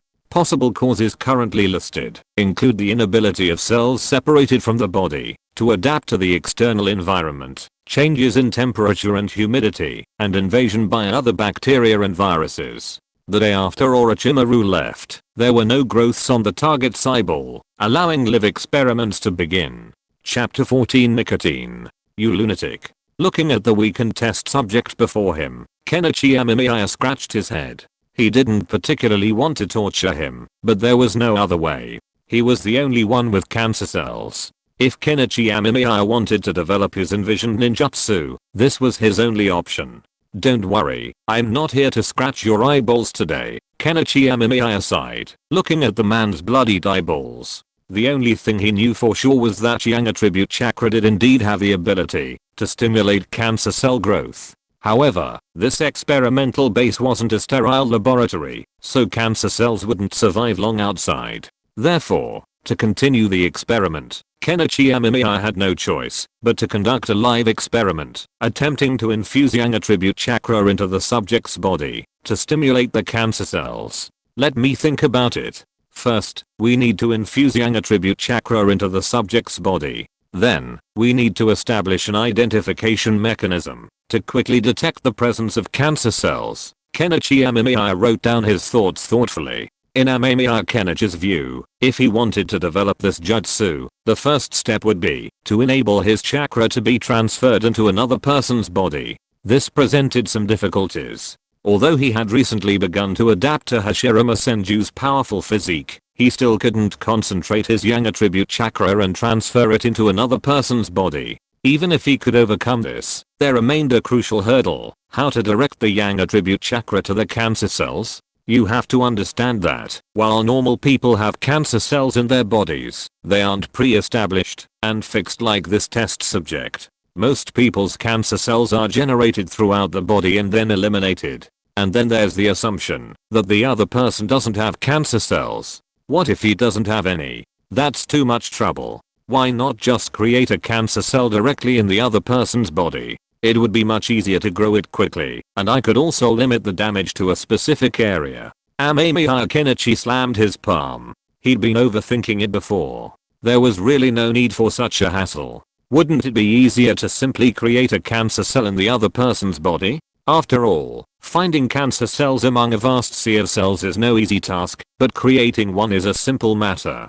Amemiya Kenichi was immediately intrigued. This time, he didn't bother with the subject's brain. Since the cancer cells were concentrated in the head, he could try creating them in the lungs. As for how to create cancer cells, Amemiya Kenichi had his own ideas. Normally, cancer cells form when the DNA of normal cells is damaged, leading to their transformation. Of course, some carcinogenic factors can also influence this process, such as the presence of nicotine in smoking, which can cause lung cells to transform into cancer cells. If the cancer cells aren't recognized and eliminated by the body, they can develop into lung cancer. The lungs are vital organs, essential for breathing, and lung cancer can have a significant impact on the body. Have a cigarette? Amemiya Kenichi smiled, offering one. The existence of cigarettes in the world of Naruto was good news. The subject didn't want to speak. He thought the man was absolutely insane. He smoked in his condition? Amemiya Kenichi didn't care. He knew how to extract nicotine from cigarettes. Dissolve tobacco in 95% alcohol and then extract it using laboratory equipment. The nicotine is already in solution, it's not very complicated. It's a pity that nicotine can't crystallize, otherwise it would be much easier. Amemiya Kenichi sighed. Nicotine can be frozen in liquid form, but Amemiya Kenichi didn't need to do that. He simply poured the nicotine solution into a sprayer and sprayed it onto the subject's chest. What are you doing? The subject was terrified. He didn't know what Amemiya Kenichi was doing, and the fear of the unknown made him tremble. Don't be so excited, Amemiya Kenichi said calmly. Nicotine can be absorbed by the body, even if sprayed on the skin. If injected directly into a vein, it can still be lethal. However, it's a toxin, so ninjutsu like the fine vein extraction technique can directly extract the nicotine. While it can be extracted, it requires medical ninjas. Without them, wouldn't I have to do it myself? Amemiya Kenichi's eyes lit up. This could possibly be used as a poisoning method. Amemiya Kenichi remembered that the nicotine in 25 cigarettes was enough to kill an adult, but if injected directly into a vein, the nicotine in 4 cigarettes would be enough to kill. But injecting nicotine into someone's vein isn't easy these days. Amemiya Kenichi shook his head. Ninjas weren't fools. Still, Amemiya thought it worth noting. Cigarettes were readily available in the ninja world, and sometimes, it was hard to say, they could actually have some unique effects. But then Amemiya Kenichi realized a problem. The physical fitness of ninjas in the ninja world far surpassed that of their predecessors. Therefore, it would take some experimentation to determine if the nicotine content in just a few cigarettes was enough to kill them. Amemiya Kenichi focused his attention on the test subject before him. He needed a lot of experimental data to determine how precisely nicotine affected the lungs. With this in mind, Amemiya Kenichi decided to give the unfortunate person a good meal so that he would have the strength to last until the end of his experiment. Otherwise, if he died early, where would he find a test subject? What did you do to this guy? When Orochimaru came back, he saw the dying illegitimate son of Hyuga. If the other party was not still alive, he would have suspected that his disciple had killed him. I did an experiment on him. I wanted to study how those special cells in his body were born. Amemiya Kenichi smiled embarrassedly. Orochimaru was away for 8 days, and he also did experiments for 8 days. At the beginning, the other party could still curse, but later he just stopped talking, as if he was beaten to a pulp. However, there have been some progress in the research during this period. At least now Amemiya Kenichi can inject yang attribute chakra into the target's lungs. Please do not imitate. If you're listening to this novel on a channel other than Fanfic World, it means they downloaded and uploaded it without effort. We cordially invite you to visit our channel, Mundo Fanfic Novelos. There you'll find the original version of this story and you can explore many other novels of various genres. We're waiting for you to immerse yourself in a world of incredible novels. Chapter 15, Return to the Village. Let's go. It's time to return to the village. Orochimaru checked and confirmed that the Hyuga clan's illegitimate child was indeed alive. Reassured, he returned him to the jar. Amemiya Kenichi nodded obediently, then cast a wistful glance at the test subject. He thought he was a rare and precious test subject, and he would see if he could ask his teacher for it later. But for now, it didn't matter if Amemiya Kenichi left. After all, he had his own experimental idea, using nicotine to stimulate the lungs, thereby causing lung cancer. Unfortunately, it hadn't been successful yet, and he still needed a lot of experimental data. He could only hope that Orochimaru would bring back more test subjects. Along the way, Orochimaru taught Amemiya Kenichi various ninjutsu, but because Amemiya Kenichi's chakra attributes were lightning and fire, he focused primarily on lightning and fire ninjutsu. Teacher, do you know the secret lightning ninjutsu of the Hidden Cloud Village? I heard they use lightning ninjutsu to strengthen their bodies. Amemiya Kenichi finished his ninjutsu practice, his chakra almost fully depleted. He needed a break. Of course I know about those muscleheads in the Hidden Cloud Village. They're formidable in close combat, Orochimaru said, gazing at his disciple with satisfaction. He'd been a bit disappointed to discover his disciple's slow progress. After all, in the ninja world, strength is what matters most. If Orochimaru weren't strong enough, Danzo wouldn't have been so polite to him, and their current partnership wouldn't have been possible. Instead, Danzo might have been taking advantage of him. In Orochimaru's eyes, Kenichi Amemiya was a perfect disciple, possessing unique scientific expertise. His only problem was his limited skill, making him a mere genin. This disappointed Orochimaru somewhat, as he knew that without sufficient strength, one would become a vassal, controlled for life, just like the root ninjas. But now, Kenichi Amemiya's strength was beginning to improve, which pleased Orochimaru.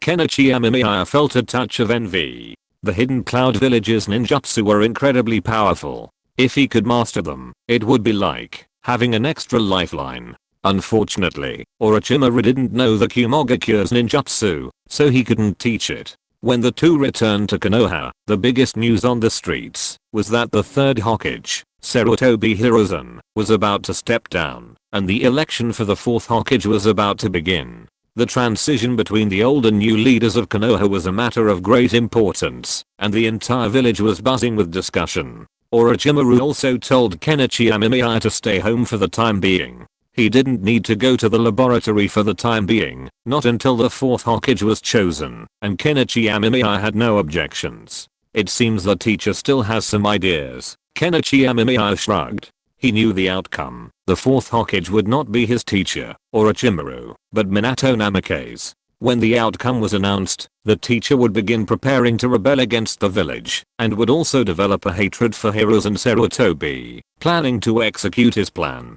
to destroy Konoha in the future. Although it is impossible to go to the laboratory now, Kenichi Amemiya also plans to take the opportunity to build his own laboratory, at least to build the framework first, and then he can also look for Kakashi at the same time.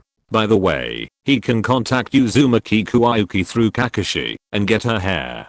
So Kenichi Amemiya happily went to find Namake's Minato. After all, it was already noon, and Kakashi would definitely not stay at home alone. Going to Namake's Minato's house to find him can also contact Uzumaki Kuwayuki. Isn't this little Amemiya? Namake's Minato's house is not difficult to find. After all, he is now a celebrity figure in the whole Konoha. As soon as he arrived near his house, Kenichi Amemiya ran into the target this time, Uzumaki Kuwayuki. Uzumaki Kuwayuki's appearance is actually quite good, but she has a bad temper. Kenichi Amemiya even suspected that Sakura was based on Uzumaki Kuwayuki's personality. Hello, Kuwayuki-san. I'm here to see Kakashi. Kenichi Amemiya maintained his normal child's demeanor in front of Kuwayuki Uzumaki, putting on a sweet smile that made him look rather silly. Oh, you're looking for Kakashi. Kakashi went to the training ground with Minato. You can go check him out over there. Kuwayuki Uzumaki looked at Kenichi Amemiya with a smile, then reached out and pinched Kenichi Amemiya's cheek. There was nothing he could do. Kenichi Amemiya was still quite good looking, and even had a cute, baby fat look right now. Kenichi Amemiya felt a little frustrated, but that was just how children were. It would get better when they got older. Thank you, Kuwayuki-san. Kenichi Amemiya finally escaped Kuwayuki's clutches, but he wasn't completely without reward. He had just noticed that one of Kuwayuki Uzumaki's hair looked a little off. Sure enough, it fell off, and Kenichi Amemiya quietly took it. With the sample in hand, the next step was to analyze the differences between the hair's genetic chain and a normal person's, then isolate the unique strand, and the mission would be complete. Although he had already obtained the sample, to avoid arousing any unnecessary suspicion, Kenichi Amemiya took a stroll around the training grounds. He didn't find Kakashi, but instead spotted Kei. "Hey Kenichi, are you back from your mission?" Kei was still as enthusiastic as ever, sweating profusely even in Konoha's heat. Just when Kenichi Amemiya came over, he saw Kei doing one-handed push-ups, which made Kenichi sigh in admiration. Putting everything else aside, Kei's efforts were truly worth the final highlight. A sword honed for so many years just for that final, stunning moment, a reward for all that hard work, wasn't it? I just went on a mission with the teacher. Kei, would you like to have an exciting youth showdown? Kenichi Amemiya asked, looking at Kei with a chuckle. Oh, how can a man refuse his friend's request? How about we do 12 laps of the frog jump training ground? Kei became excited instantly. Amemiya Kenichi wanted to laugh. Kei's happiness was really simple. Chapter 16, The Scapegoat Refuses to Take the Blame. For the next few days, Kenichi Amemiya was busy improving his skills. After all, he had a feeling that something big was about to happen, and improving his abilities was definitely a good idea. Meanwhile, his teacher, Orochimaru, hadn't shown any interest in his time, even halting his daily experiments. However, Kenichi Amemiya knew this was just the calm before the storm. Unless the Sannin died, his teacher, Orochimaru, would never become the fourth Hokage. Sure enough, upon hearing people discussing the fourth Hokage, Minato Namikaze, on the street, Kenichi Amemiya finally appeared before him. "Kenichi, let's go. It's time to do the experiments." Orochimaru remained calm, but Kenichi Amemiya could sense that Orochimaru was in a bad mood, his eyes tinged with unconcealable anger. Kenichi Amemiya rarely saw his teacher display such an expression, but it was best not to question him at this moment, so he remained silent, following Orochimaru's lead. "Kenichi, you're a wise man. I'd like to ask you, what are your plans for the future?" Orochimaru asked calmly as they walked through the woods. He didn't ask for too much detail, but Amemiya Kenichi knew what Orochimaru meant. Although it was only rumored that Minato Namikaze would be the fourth Hokage, the Konoha high-ranking officials knew that it would be Minato Namikaze, not Orochimaru, who would be the next Hokage. The inauguration of the fourth Hokage was just around the corner. It wouldn't take long. Minato Namikaze would soon become the village's new leader.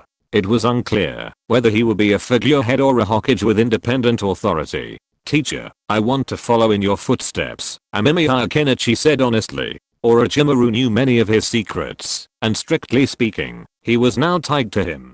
He couldn't easily escape, and Danzo knew that if he stayed, he would have to face the old silver coin Danzo. Hearing Amemiya Kenichi's words, Orochimaru nodded, but he didn't stop and continued walking. "You're very clever. I intend to leave this decaying, stinking village. If you don't leave, you'll likely be used as my scapegoat," Orochimaru said casually. He knew his disciple was intelligent, not childish but rather mature, and it was precisely for this reason that he was willing to take him with him. As for Ankomaterashi, the best option was to let the poor girl forget about him. Kenichi Amemiya followed Orochimaru obediently, knowing that what he said was true. Frankly, Kenichi Amemiya didn't really want to leave Konoha, given its abundant resources. But he had to. If the research on the Shodaime cells became public, even if only the higher-ups knew, it would be a tidal wave that Kenichi Amemiya could not withstand. Konoha would definitely hold the Senju clan accountable, and Tsunade, one of the three ninjas, wouldn't completely ignore it. But with Orochimaru absconding, and Danzo shifting the blame, who would be held responsible? Those without connections and strength will naturally be the ones to be dealt with. In the end, it's the underlings who take the blame, and Kenichi Amemiya is a perfect scapegoat. I can predict what will happen next.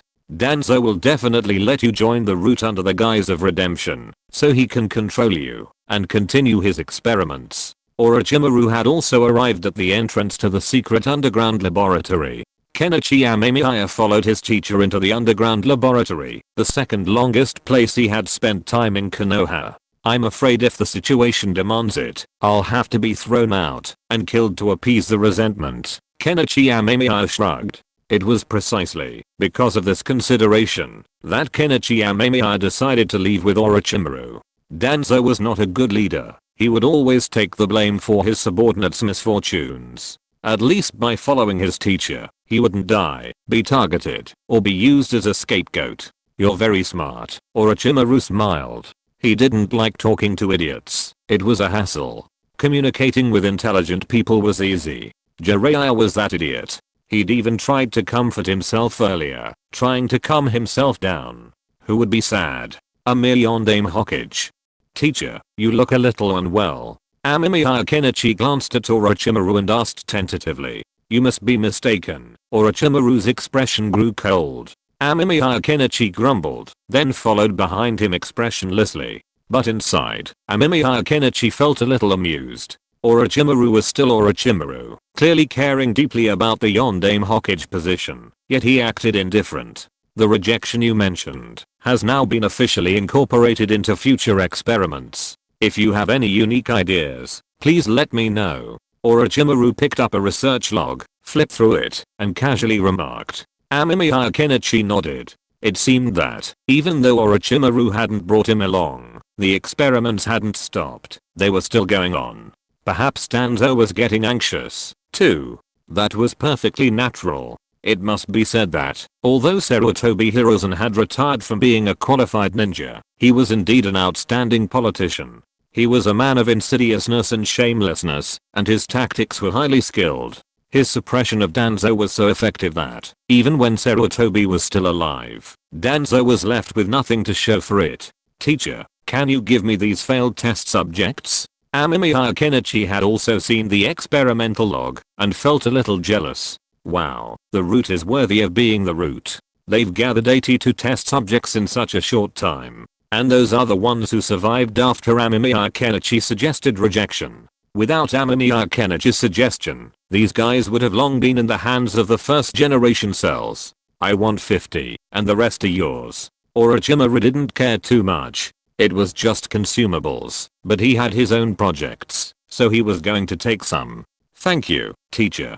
Amemiya Kenichi licked his lips. 32 test subjects were more than enough, and this time, he didn't have to worry about the test subjects dying. Even if they died, it didn't matter. At worst, they could just be replaced. And honestly, they weren't that easy to kill. Yang attribute chakra can actually make their lungs more active, which can help cure diseases and save lives. Chapter 17 A sudden thought during the experiment. However, Yang attribute chakra does in fact have a similar effect. Palm Senjutsu utilizes Yang attribute chakra. Of course, excess of Yang attribute chakra can also disrupt the opponent's chakra circulation, leading to coma. Kenichi Amemiya had nearly killed the Hyuga clan's illegitimate son several times before. What are you planning to research? Orochimaru glanced at his student with some curiosity, knowing he always had some eccentric ideas. Teacher, I just want to study that case. Kenichi Amemiya smiled innocently. What could he possibly have? Wasn't he just trying to give his enemy lung cancer? Orochimaru was stunned. He knew the case Kenichi Amemiya was talking about, and he couldn't help but glance at him. His student seemed a bit treacherous. Sure enough, not leaving him in this decaying Konoha was the right decision. Kenichi Amemiya was already calculating. Since he was going to defect to Konoha village with Orochimaru, he could build his own laboratory outside. No, why build it himself? Since Orochimaru was so wealthy, it shouldn't be a big deal if he simply asked him to help him build a laboratory. After receiving his supplies from his teacher, Amemiya Kenichi took them to the lab to continue his research. But the cigarettes I bought last time are almost gone. I'll need some more next time. Amemiya Kenichi touched his chin, then casually and roughly infused chakra into the test subject before him. Since he didn't have to worry about anything, and the subject was otherwise fine except for the missing hand, there was no need to worry about accidentally killing them. So, Amemiya Kenichi became bolder in his actions. What are you doing? When Orochimaru entered, he felt as if he were witnessing a pervert. He looked at the scene with a strange look, not quite sure what to say. Doing an experiment, Amemiya Kenichi said matter-of-factly. If he wasn't doing an experiment, could he be slacking off? Orochimaru pinched his brow. So, what are you doing? By cutting open his chest. Orochimaru was in a complicated mood. This man was still alive. Orochimaru could see that he was breathing and begging for death. Of course it was to observe more carefully. Amemiya Kenichi still said it as a matter of course. If he couldn't see through the skin, then why didn't he just split it in the middle? and it must be said that this was indeed successful. At least at this moment, Amemiya Kenichi could accurately let nicotine affect the lungs. Well, if the other person was a smoker, then this step would be omitted. Okay. Orochimaru was a little helpless. Amemiya Kenichi watched his teacher leave in surprise, then turned around and continued to do experiments. He felt that he was not far from success. Another consumable wasted, but it was all worth it. Now, even without unwrapping the subject's skin, I can accurately target the lungs with nicotine. The only problem is how to get the yang attribute chakra to affect the appropriate cells. Every use causes the subject's lungs to become abnormally active. No, after becoming overly excited, their heartbeat is becoming unstable. Is this respiratory alkalosis? Amemiya Kenichi put down his pen and looked at the subject with interest. The subject's heartbeat was accelerating, their mouth trembled involuntarily, and their face was pale. Amemiya Kenichi instantly determined that this was a respiratory syndrome caused by hyperventilation. This was also Amemiya Kenichi's own problem. After all, he now had the physique of Hashirama Senju, and his yang attribute chakra was excessive. Without professional training, he naturally couldn't control the amount of yang attribute chakra he concentrated. This is a pleasant surprise, but for a ninja, respiratory alkalosis shouldn't be a problem. Amemiya Kenichi noted down his findings. Wait, if yang attribute chakra can stimulate internal organs, what about using it on the heart? Amemiya Kenichi pondered. He decided to do an experiment. He still had plenty of supplies, so he didn't have to worry about running out all at once. And then, as expected, bang! The mute lab cleaners expertly dragged the bodies out and buried them. They were stunned. In just one afternoon, 8 people had been buried in this lab. Their legs trembled as they gazed at the lab and the serious looking young man inside. How could this guy look even more terrifying than Orochimaru? At this moment, Amemiya Kenichi was unaware of the psychological trauma he had inflicted on the others. He was lost in thought. The excessive infusion of yang attribute chakra had indeed had the effect he had envisioned. The heart became hyperactive, then tachycardic, leading directly to sudden cardiac death. It seemed promising, but it's not very practical. Ninjas and fools. Amemiya Kenichi shook his head. In his previous life, this move would have been a silent killing technique, but it wouldn't work in this world. Unless the victim was a commoner, lacking the natural talent of a ninja. But the problem was, if it were truly a civilian, Amemiya Kenichi wouldn't have needed to resort to this trick. A single shuriken shot would have been enough. Any ninja wouldn't stand by and watch as someone poured so much chakra into their heart. Overall, this needed improvement, unless he could figure out how to quickly channel large amounts of chakra into a ninja's body. Of course, he'd also need to find some ninja to experiment with. For the sake of science and the advancement of ninjutsu, please sacrifice yourselves. Amemiya Kenichi ran to find his sensei. The supplies Orochimaru had given him were for ordinary people, not ninjas. Perhaps his sensei didn't think they needed them, but he truly did. Those ordinary people aren't enough. Orochimaru was now baffled. How could this student consume supplies so quickly? Faster than he himself. It was ridiculous. Well, sensei, you know that ordinary people are different from ninjas, Amemiya Kenichi said tactfully, accurately saying it was a matter of chakra. Chakra was the most unique power in the ninja world, and it was this very substance that gave ninjas extraordinary powers. I have a gen in here, save it for later. Orochimaru pinched his brow, then agreed. He was also curious about what those strange cells were, that they were so similar to the cells of the first generation. Chapter 18, Impure World Reincarnation. This ninja's physique is quite good, and he seems to have a certain resistance to yang attribute chakra. Amemiya Kenichi observed the heaving chest cavity with interest. To get a closer look, he even removed a rib. Although this would undoubtedly shorten the subject's lifespan, Amemiya Kenichi didn't mind. He had just successfully stimulated the ninja's lung cancer, and the subject's body was already showing signs of early stage cancer. Cough cough cough. The subject began to cough. Amemiya Kenichi silently increased the injection volume, attempting to precisely direct the yang attribute chakra into the already established cancer cells. What are cancer cells? They are malignant cells that plunder nutrients from other cells to accelerate their own growth. Now, these cancer cells have more abundant life energy. The spread of these cancer cells has increased significantly, almost visibly, and the subject has begun coughing up blood and having difficulty breathing. My idea is correct. Yang attribute chakra can stimulate the growth of cancer cells, artificially creating cancer in the target body. Amemiya Kenichi was delighted.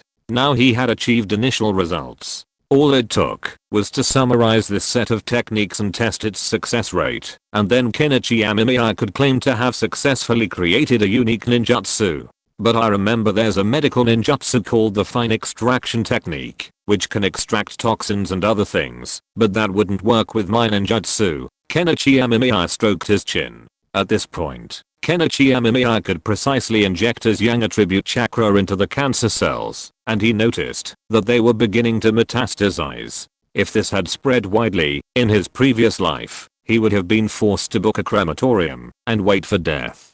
Kenichi Amemiya stitched him up and handed him over to the base's medical team, who would find a way to save this unfortunate individual.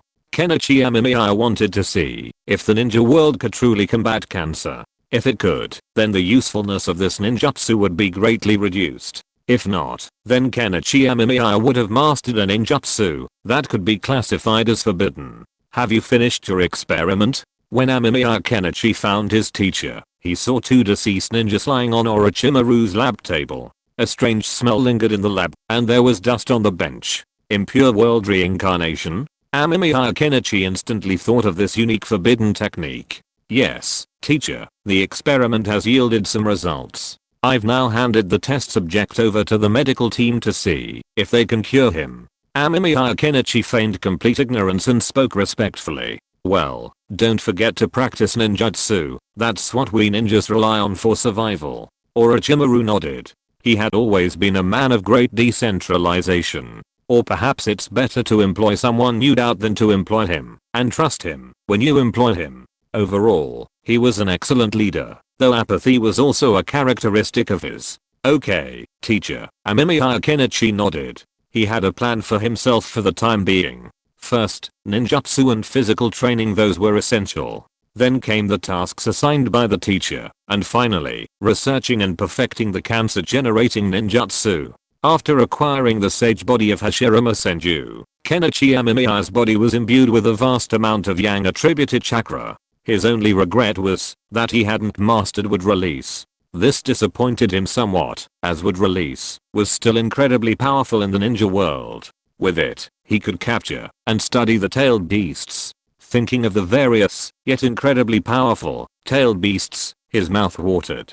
While the later tailed beasts might seem unassuming, their true strength was truly remarkable. Otherwise, they wouldn't have become such a highly regarded force in every ninja village, holding a status comparable to that of nuclear weapons. I have a jutsu I want to teach you, Orochimaru said, still sitting quietly in his chair. However, as he spoke, Kenichi Amemiya felt his heart skip a beat. This scene couldn't help but make Kenichi ponder. Impure world reincarnation is a powerful forbidden technique. While it requires tissue from the summoner, cremation isn't customary in the ninja world. He couldn't count the first generation cells, and he knew the second generation's grave. Teacher, is this the lightning release ninjutsu from the hidden cloud village? Amemiya Kenichi asked excitedly. He couldn't act so special. With his strength, it was theoretically impossible for him to master Konoha's forbidden techniques. No, it's another powerful, yet also very dangerous, forbidden technique. Orochimaru casually tossed a scroll to Amemiya Kenichi. He opened it and took a look. The words impure world reincarnation were clearly printed on it. Although he knew it was likely a jutsu, seeing it for real made Amemiya Kenichi admit his heart beat faster. After all, this forbidden technique was truly powerful. What do you think after reading it? Orochimaru took a sip of tea and glanced at Amemiya Kenichi, wanting to gauge his chosen disciple's thoughts on this forbidden technique. It's very powerful, but also somewhat dangerous. It's very practical, but it can be very troublesome if used.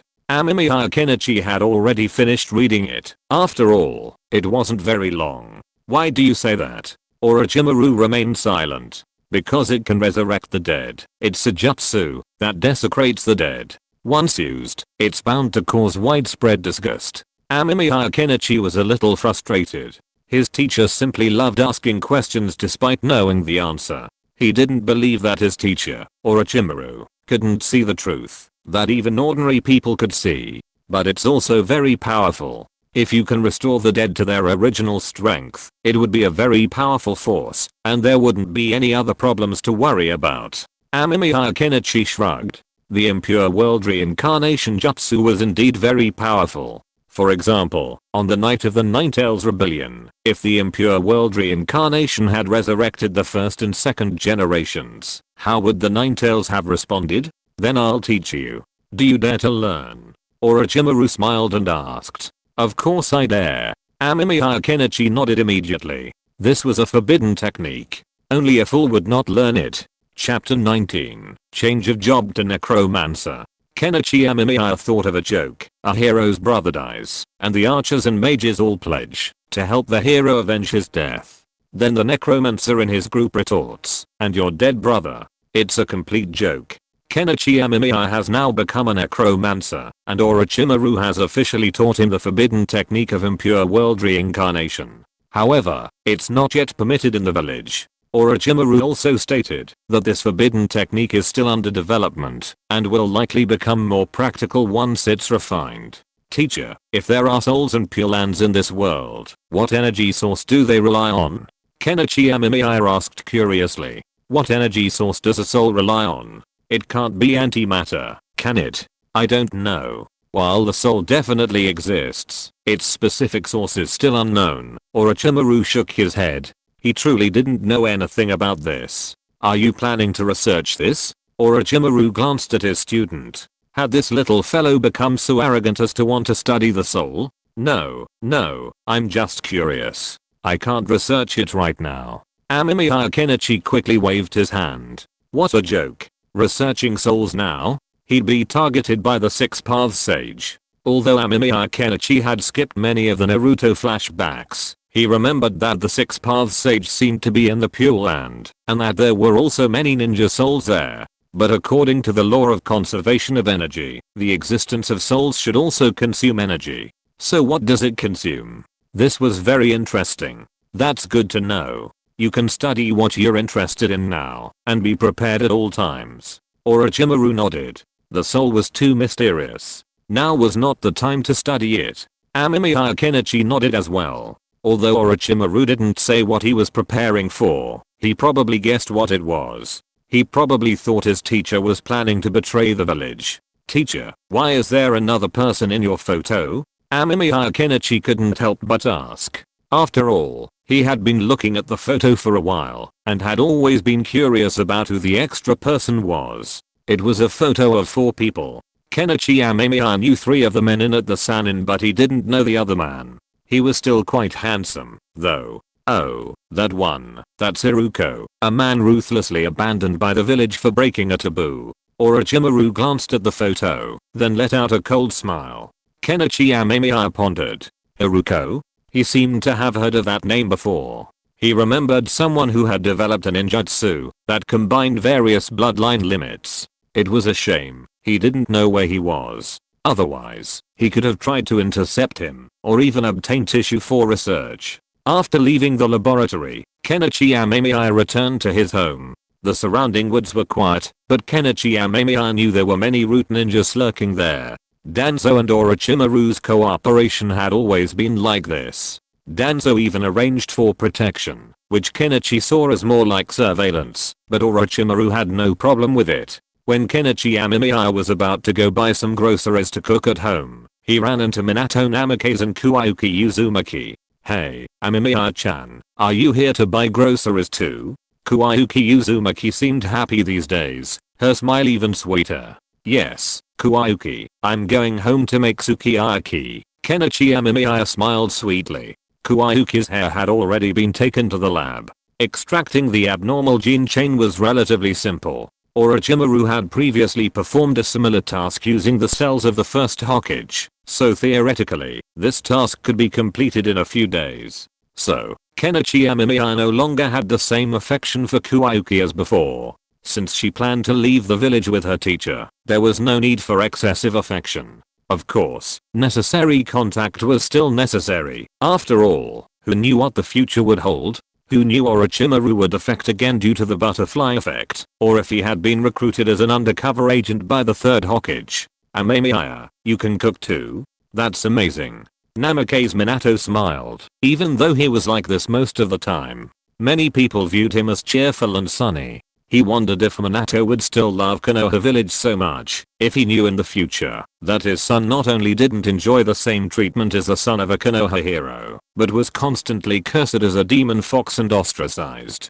Perhaps he would have some regrets, otherwise he wouldn't have apologized so much to Naruto. Amemiya Kenichi smiled shyly. He had originally planned to take some items from Minato and Kushina to use as ingredients for his Impure World Reincarnation.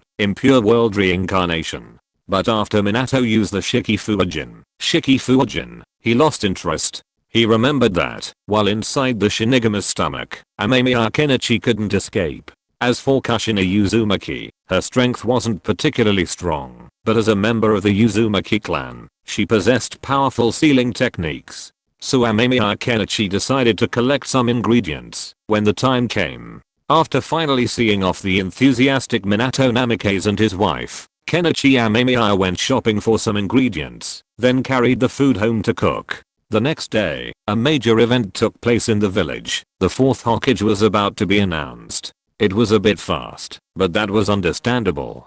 After all, the fourth Hokage had already been decided by the Konoha leadership, and now it was simply being made public, letting all the villagers know. The fourth Hokage's appointment filled the village with a joyful atmosphere. Orochimaru, who had been discussing the matter so heatedly before, seemed to have suddenly become a bystander. Everyone was talking about Minato Namikaze's great achievements and his glorious military exploits. Kenichi, do you know what I saw?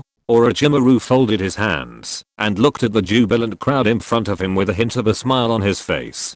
Kenichi Amemiya shook his head. I saw a decaying village, an ambition unwilling to abdicate, and people being manipulated without even realizing it. Orochimaru's eyes were cold, his tone tinged with hatred. Amemiya Kenichi watched in silence. The death of Konoha White Fang was fueled by Danzo, but there were other reasons as well. Chapter 20 Science is creating something from nothing. Since the fourth Hokage Minato Namikaze officially took office, the carving of Hokage rock has begun, and Orochimaru has become somewhat taciturn. Amemiya Kenichi stared at his teacher standing in a position within sight of the Hokage rock, lost in thought for a moment, before turning away without a second thought. Teacher, even though he says he doesn't care, deep down, he cares more than anyone else, right? Amemiya Kenichi sighed as he watched Orochimaru's back.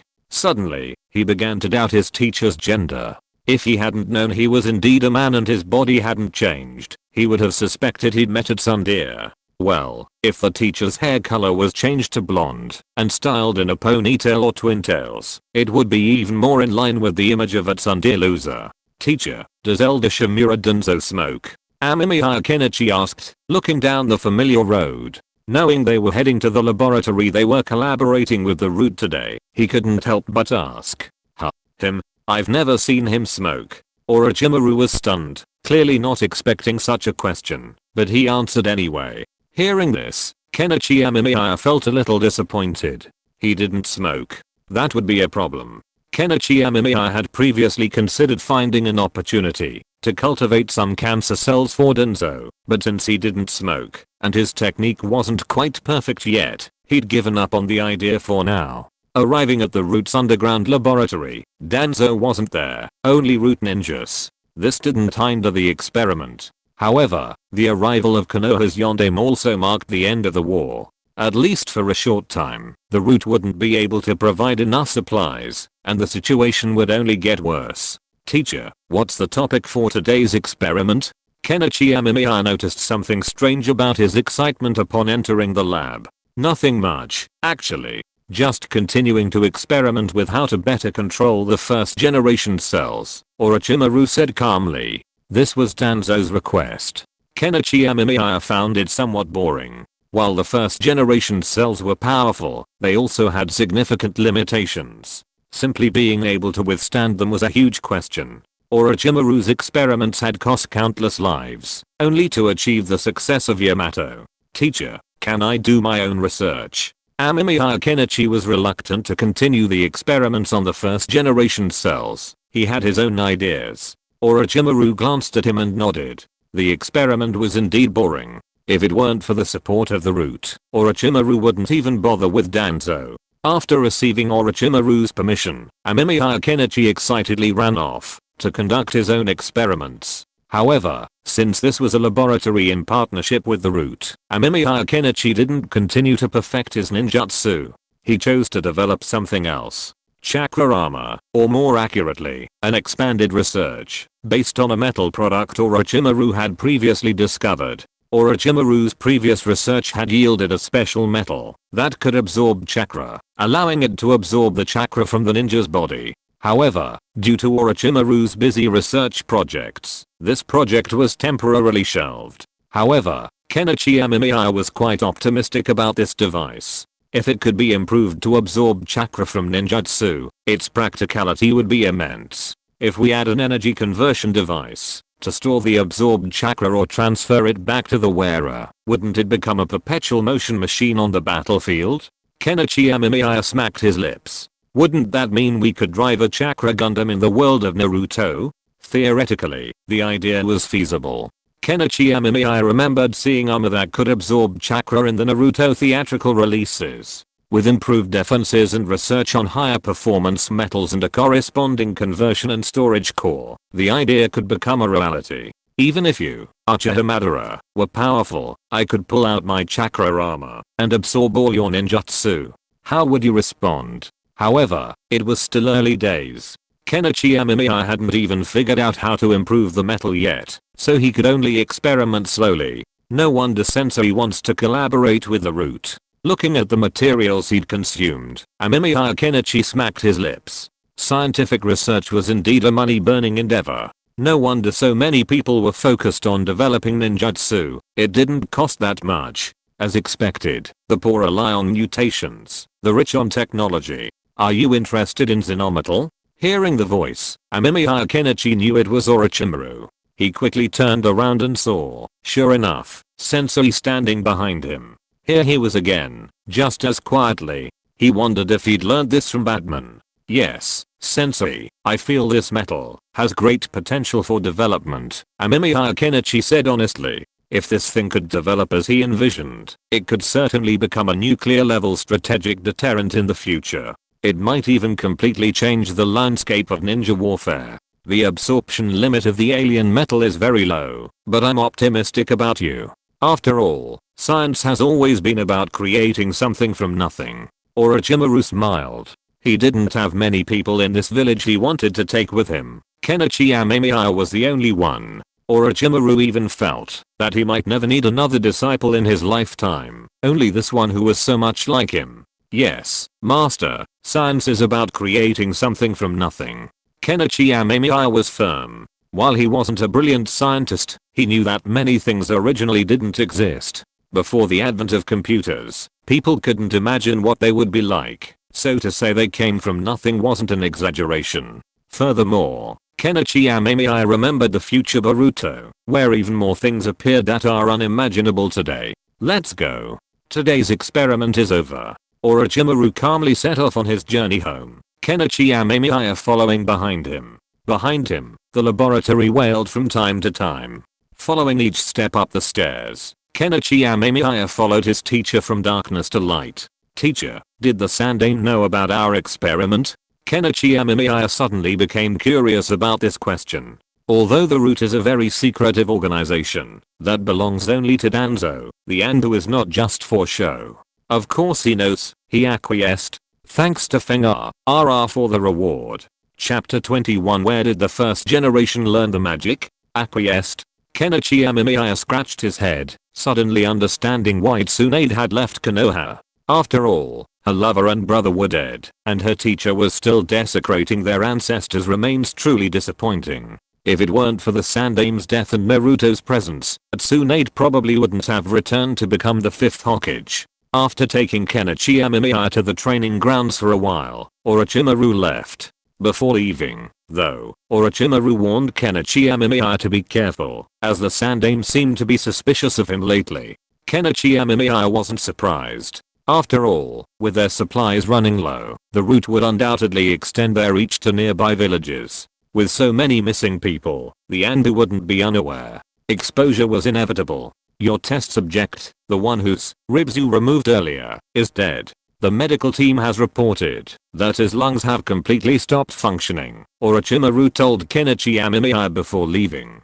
Hearing this, Amemiya Kenichi became excited. It seemed that cancer was still a terrifying threat to the ninja world, as long as ordinary medical teams couldn't treat it. It seemed that the development and improvement of the cancer conferring technique needed to catch up quickly. However, he had other ideas about how to improve his own strength. I remember that the Shodaime should still be in the Pure Land. With my current strength, can I use the Impure World reincarnation? Amemiya Kenichi pondered. He wanted to increase his strength, and Sage Mode was a good option. However, Amemiya Kenichi was not very interested in learning Sage Mode from his teacher. In Amemiya Kenichi's opinion, the Sage Modes at Miyaboki Mountain and Slug Sage were both superior to those at Ryochi Cave. However, in Miyaboki Mountain, he needed to find Jiraiya, and in Slug Sage, he needed Tsunade. However, neither Jiraiya nor Tsunade were easy to find, so Amemiya Kenichi naturally turned his attention to another target, the Shodaime Hokage,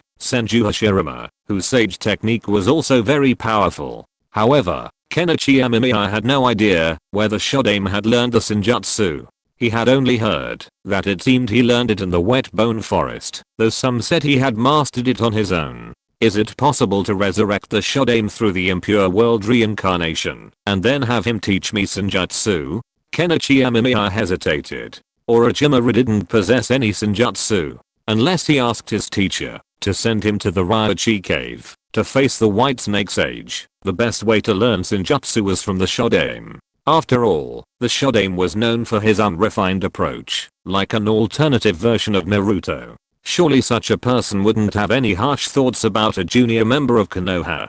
Kenichi Amemiya wouldn't dare summon the second Hokage, as lacking strength could easily lead to trouble. However, Kenichi Amemiya was indeed envious of the Shodaime's Sage Mode. So after thinking about it, Kenichi Amemiya felt that he could still give it a try, but the strength of the sacrifice he found at that time should not be too strong. In the ninjutsu of Impure World Reincarnation, the strength of the living sacrifice will also affect the deceased. Simply put, the stronger the strength, the closer the dead can be to the power when they were alive, and if the strength is not enough, then naturally it will not be too strong. It is like using an ordinary gen into Impure World Reincarnation of the first generation. It is definitely impossible to exert the full strength, and it is definitely greatly reduced. However, Kenichi Amemiya did not plan to use the first generation to fight. He just wanted to learn some immortal arts from the first generation. After all, if he inherited the immortal physique of the first generation, it would be a great loss if he did not learn immortal arts.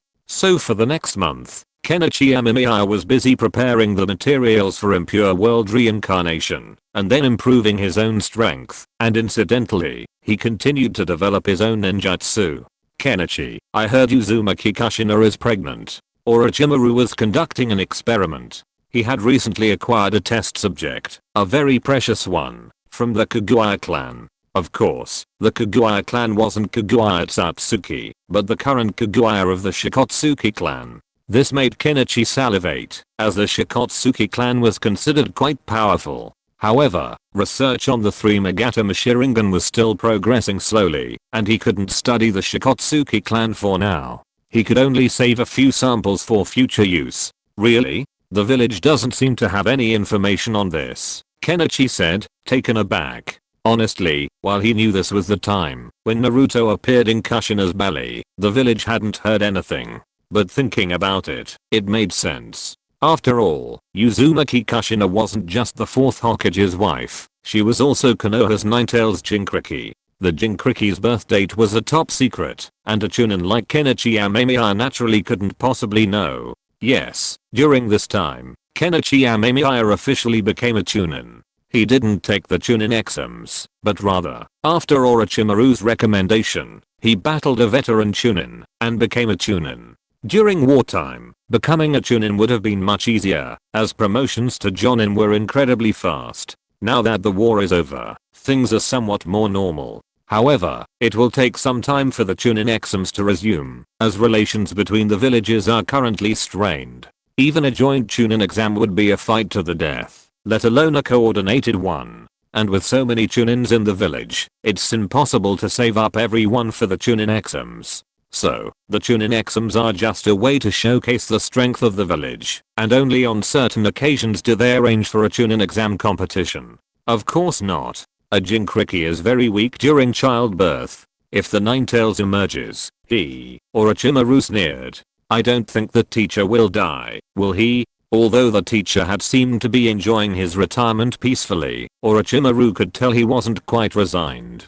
Indeed, those accustomed to power, those who know its beauty, how many would willingly let it go? The saying people are gone, and the tea is cold is no joke. So, if something truly went wrong, what would you do, dear teacher? Can you cut off a bit of the Ninetales for a search? Amemiya Kenichi exclaimed excitedly. That was the Ninetales, the strongest tailed beast in the ninja world, at the moment. If you're listening to this novel on a channel other than Fanfic World, it means they downloaded and uploaded it without effort. We cordially invite you to visit our channel, Mundo Fanfic Novelos. There you'll find the original version of this story and you can explore many other novels of various genres. We're waiting for you to immerse yourself in a world of incredible novels. What are the rewards for the chapter 22 side quests? That's an interesting idea. Orochimaru's mouth twitched. His disciple was good in every way, except for his sometimes odd ideas.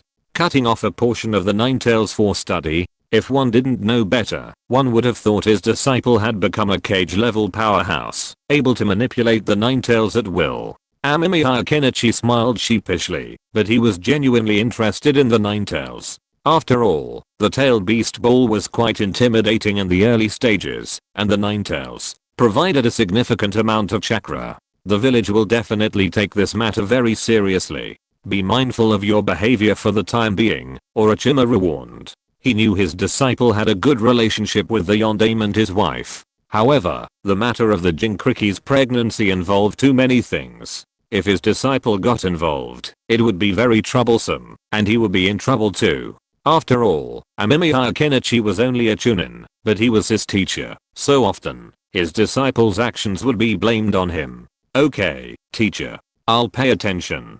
Amemiya Ken nodded. Even if he didn't intervene at all, in the end, the evil Obito would return and unleash the Ninetales, and barring any unforeseen circumstances, the Yondaime and his wife would still die. And this, if you think about it, is quite chilling. While the Yondaime was fighting bloody battles, what was the Sandaime doing? What was Danzo doing? What was Orochimaru doing? Not to mention the Inoshikacho clan's leader, or the Hyuga and Uchiha clans. Even if the Sandaime had given his all, Danzo had given his all, with Orochimaru helping out, the Yondaime wouldn't have died. The Yondaime died, and the Sandaime returned to reign supreme, still alive and well.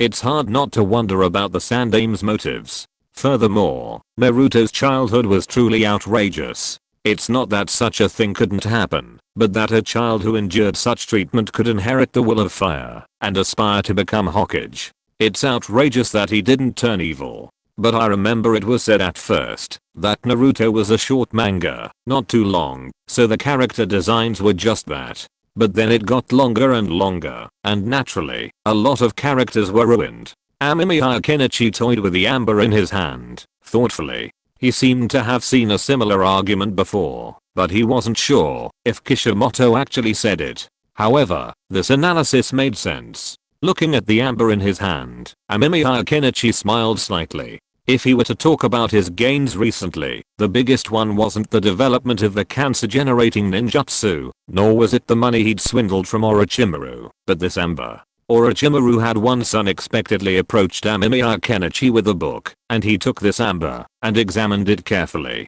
After reading it many times, Orochimaru finally confirmed that it was an ancient parasite. While it was rumored to have been destroyed by the Six Paths Sage, surprisingly, a piece of amber remained, preserving the insect's body intact. The reason for the previous uncertainty was that there were very few records of this insect. Orochimaru only confirmed its identity from the information contained in an ancient book he obtained from outside.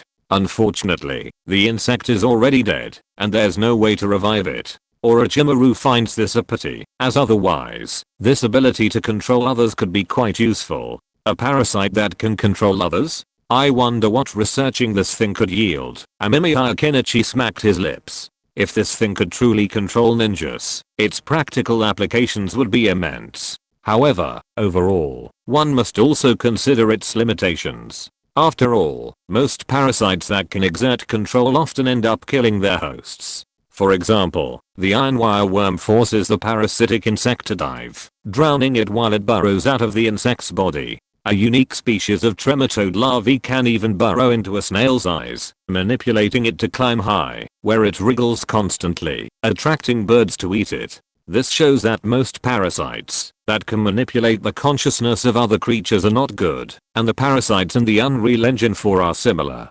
So if this parasite has a similar effect, then its practicality is limited, unless Kenichi Amemiya is willing to invest the time to cultivate and slowly breed it, thus selecting a superior parasite. By the way, teacher, there have been rumors of people disappearing in the village lately. Kenichi Amemiya thought, putting away the amber in his hand and saying something to his teacher.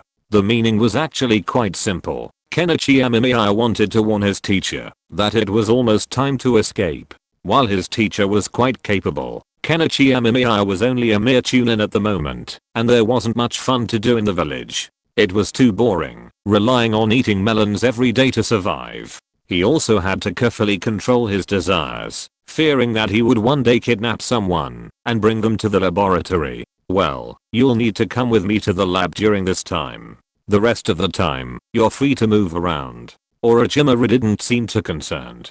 Although he'd considered defecting, the time wasn't right yet. Amemiya Kenichi felt a little helpless. It seemed he'd have to stay quiet for now. However, he could make some preparations ahead of time. Previously, Amemiya Kenichi had isolated Uzumaki Kuayukina's special gene strand, but he had no way to preserve it afterward, and since he had no plans to use it for experiments, he simply froze it. However, the reward for this mission was a rather peculiar item, a blueprint. The thermobaric bomb design blueprint even lists the required materials. Is he asking me to learn from Deidara? Amemiya Kenichi pinched his brow. The thought of his blueprint gave him a headache. He knew about thermobaric bombs. They were incredibly lethal and effective against underground and concealed structures.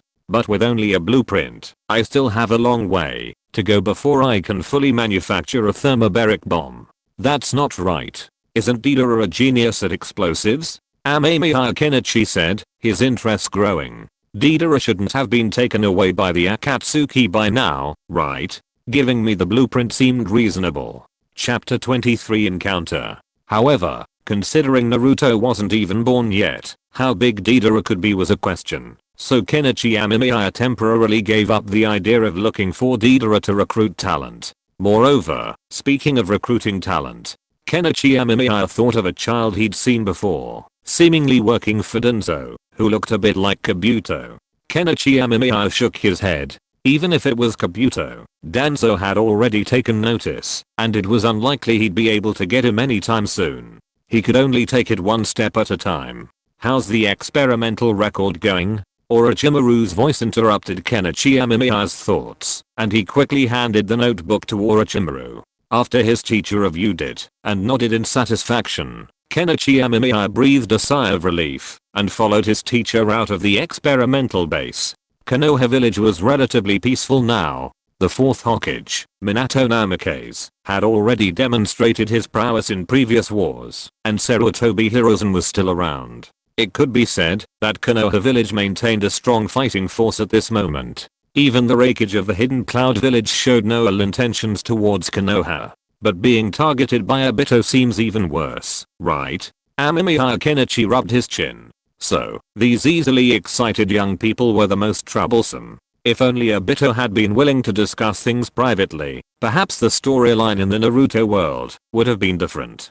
Thinking of Obito's Kamu eyes, Amemiya Kenichi envied them. Those Kamu were powerful light techniques, but most importantly, they were convenient. The Kamu space seemed quite large. If he could obtain Kamu, wouldn't he be able to build a completely independent laboratory of his own?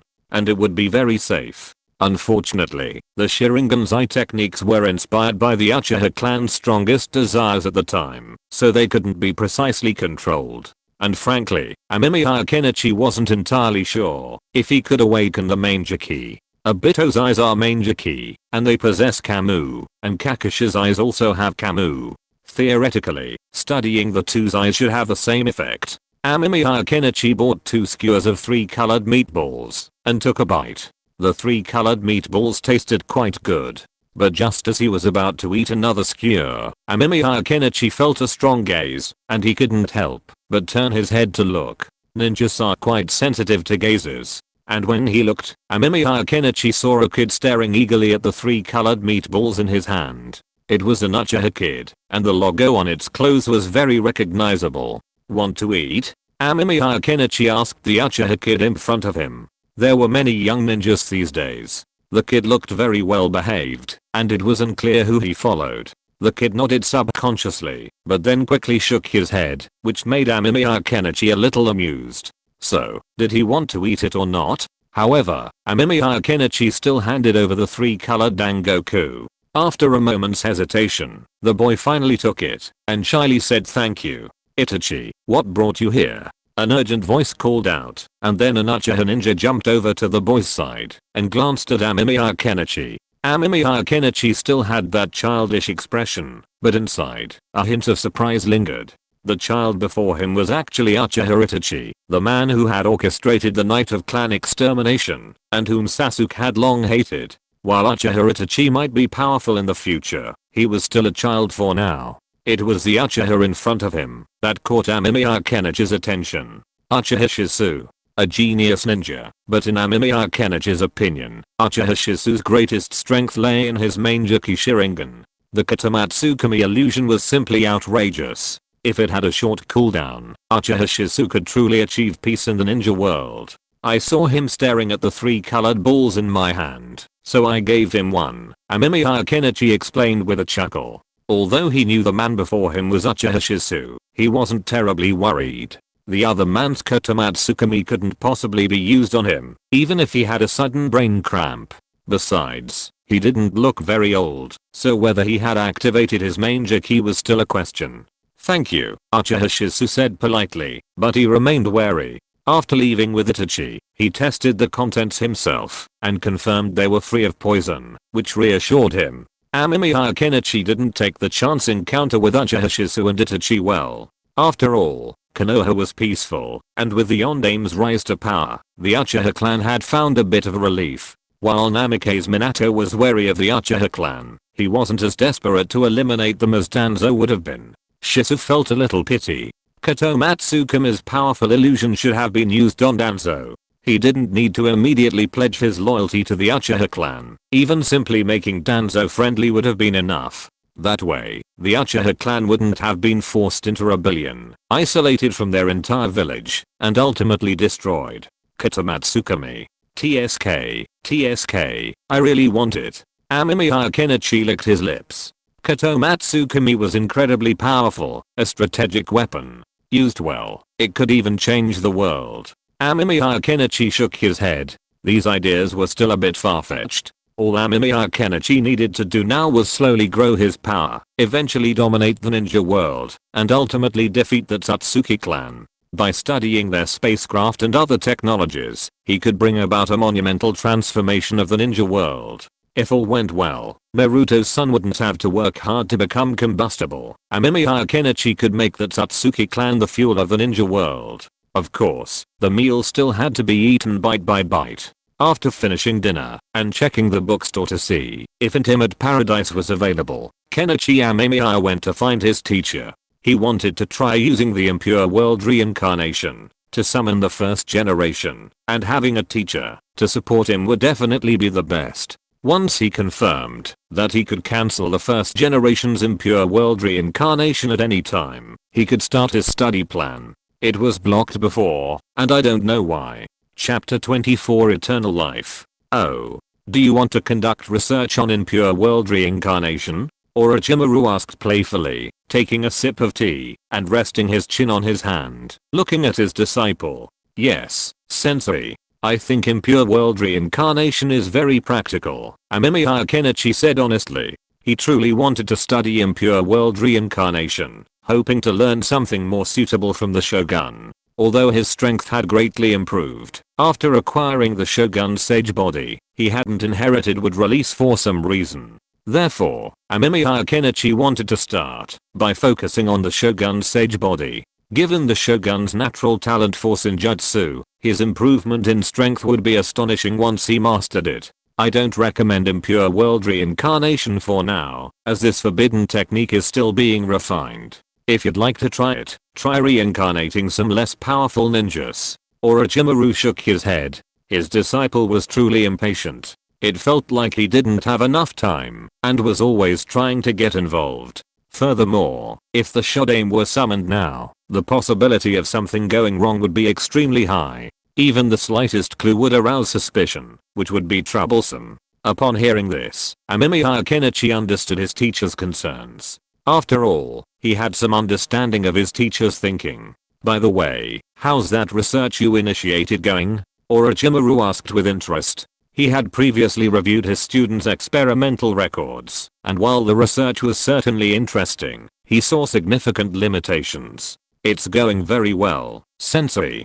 A few more experiments should lead to a breakthrough. Speaking of his own experiments, Amemiya Kenichi smiled. Recently, Amemiya Kenichi hadn't been conducting much research. He had been working alongside Sensei Orochimaru on his daily research into the Shodaime cells and the Sharingan. This research was only continuing thanks to a partnership with Danzo, with the route providing significant funding and experimental supplies. However, Amemiya Kenichi was more focused on his own research, perfecting his own unique cancer-infusing jutsu. So far, Kenichi Amemiya is quite pleased with the progress. He can now inflict cancer in a target's lungs by spraying nicotine onto their skin. After performing this technique, he can already inflict advanced lung cancer in a genin's lungs. The downside is that it takes a long time and requires nicotine spraying, which still needs improvement. I see your experiment will significantly impact the target's combat effectiveness, but will your research be useful for Chunin and Jonin?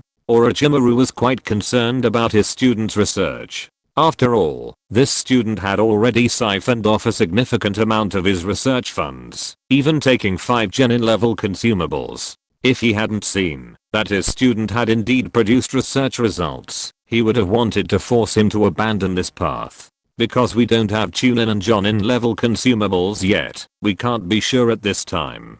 Kenichi Amemiya shook his head. He envied Chunin level consumables, but he had never obtained any. After all, this wasn't wartime, and consumables weren't easy to come by. After all, the human body structure is largely the same, so it should be effective. Orochimaru was optimistic about the research his disciple was promoting. It might seem useless, but those cells called cancer cells possessed remarkable properties. Studying them might lead to a method for achieving immortality. However, Orochimaru didn't completely pin his hopes for immortality on studying cancer cells. His research on reincarnation was ongoing. However, that ninjutsu seemed to cause some damage to the soul. While it was possible that rest after reincarnation could restore it, no experiments had been conducted, so Orochimaru couldn't be sure. If cancer cells weren't similar to Hashirama's, Orochimaru might have tried using them to create a body for himself. Teacher, relying solely on theoretical data and deduction in science is not an option.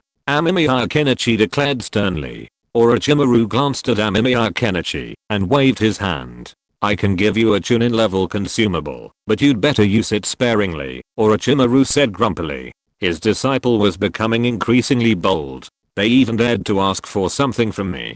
Thank you, teacher. Amemiya Kenichi became excited. A Chunin level consumable it wasn't that he couldn't defeat them right now, but turning a ninja into a consumable was incredibly troublesome. There was no way Amemiya Kenichi would just go to the village and kidnap a Chunin himself, right? Although Amemiya Kenichi had considered this, he truly wanted to see the difference between a Chunin and a genin in the face of this jutsu. However, considering the risk of being exposed, he remained silent. Amemiya Kenichi had already figured that the Ninetales Rebellion would be a good time to harvest consumables. Teacher, do you want to watch the experiment too? Amemiya Kenichi glanced at Orochimaru beside him with a strange expression. Normally, the teacher didn't pay much attention to his own research, but he didn't know what had happened to him today, suddenly paying attention to this matter. Well, nothing much to do today, Orochimaru said calmly. Aside from his research, he was mostly quiet.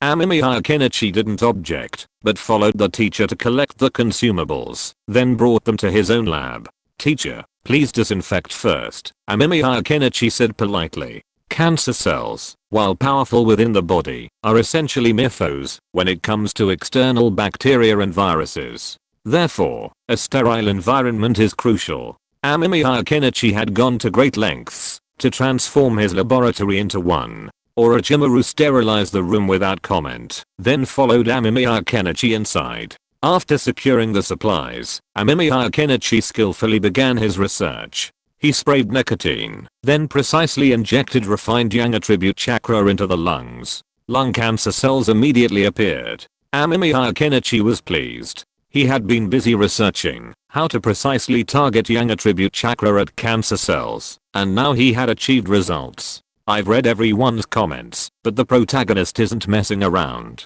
Kiara did have the idea, but for now, he's just setting the stage, not planning any research. Deidara was just a passing thought. After all, Deidara was probably only born a short time ago. If you readers have any ideas about the technological development of the ninja world that you think is suitable, please feel free to mention them. I will take them into consideration and write about them. Thank you.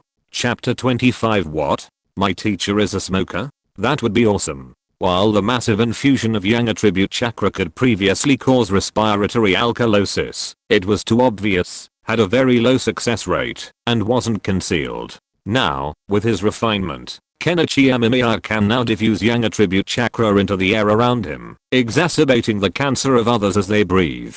In theory, Kenichi Amemiya believes his jutsu has the potential to develop into a range of effect jutsu. However, there's no need for that right now. He simply wants to explore the true impact of cancer on Chunin. Teacher, look here. This test subject's lungs are already showing early signs of lung cancer, Kenichi Amemiya said excitedly to Orochimaru. It was just as he'd imagined. Even a Chunin is still human. As long as you're human, as long as you need lungs to breathe, you can't escape the effects of lung cancer. Perhaps early stage cancer won't significantly impact combat effectiveness, but what about the later stages? And what about the terminal stages? Kenichi Amemiya once visited a relative in the oncology department of a hospital. Late to terminal stage cancer patients were incredibly pitiful, their bodies barely able to move. Even lying down was torture, and the excruciating pain tormented them constantly. If his experiment were successful, the opposing ninja's physical fitness would deteriorate during combat, and even worsen with time spent near him. I saw your report. The thinning extraction technique has no effect on this condition, right? Orochimaru noticed the difference in this Chunin, and curiously asked, observing his unremarkable lungs. Yes, sir. After all, cancer cells are essentially normal cells produced by their own bodies, and cannot be identified as foreign and harmful. Ken Amemiya nodded. He had previously instructed the medical team to attempt to cure cancer patients, but so far, none had been successful. Only early stage cancer had a reasonable cure rate, while mid-stage cancer depended on physical fitness. And in late stage cancer, there had been no successful cases, let alone terminal cancer. Of course, this could also be due to the current lack of in-depth cancer research within the ninja community. Go on.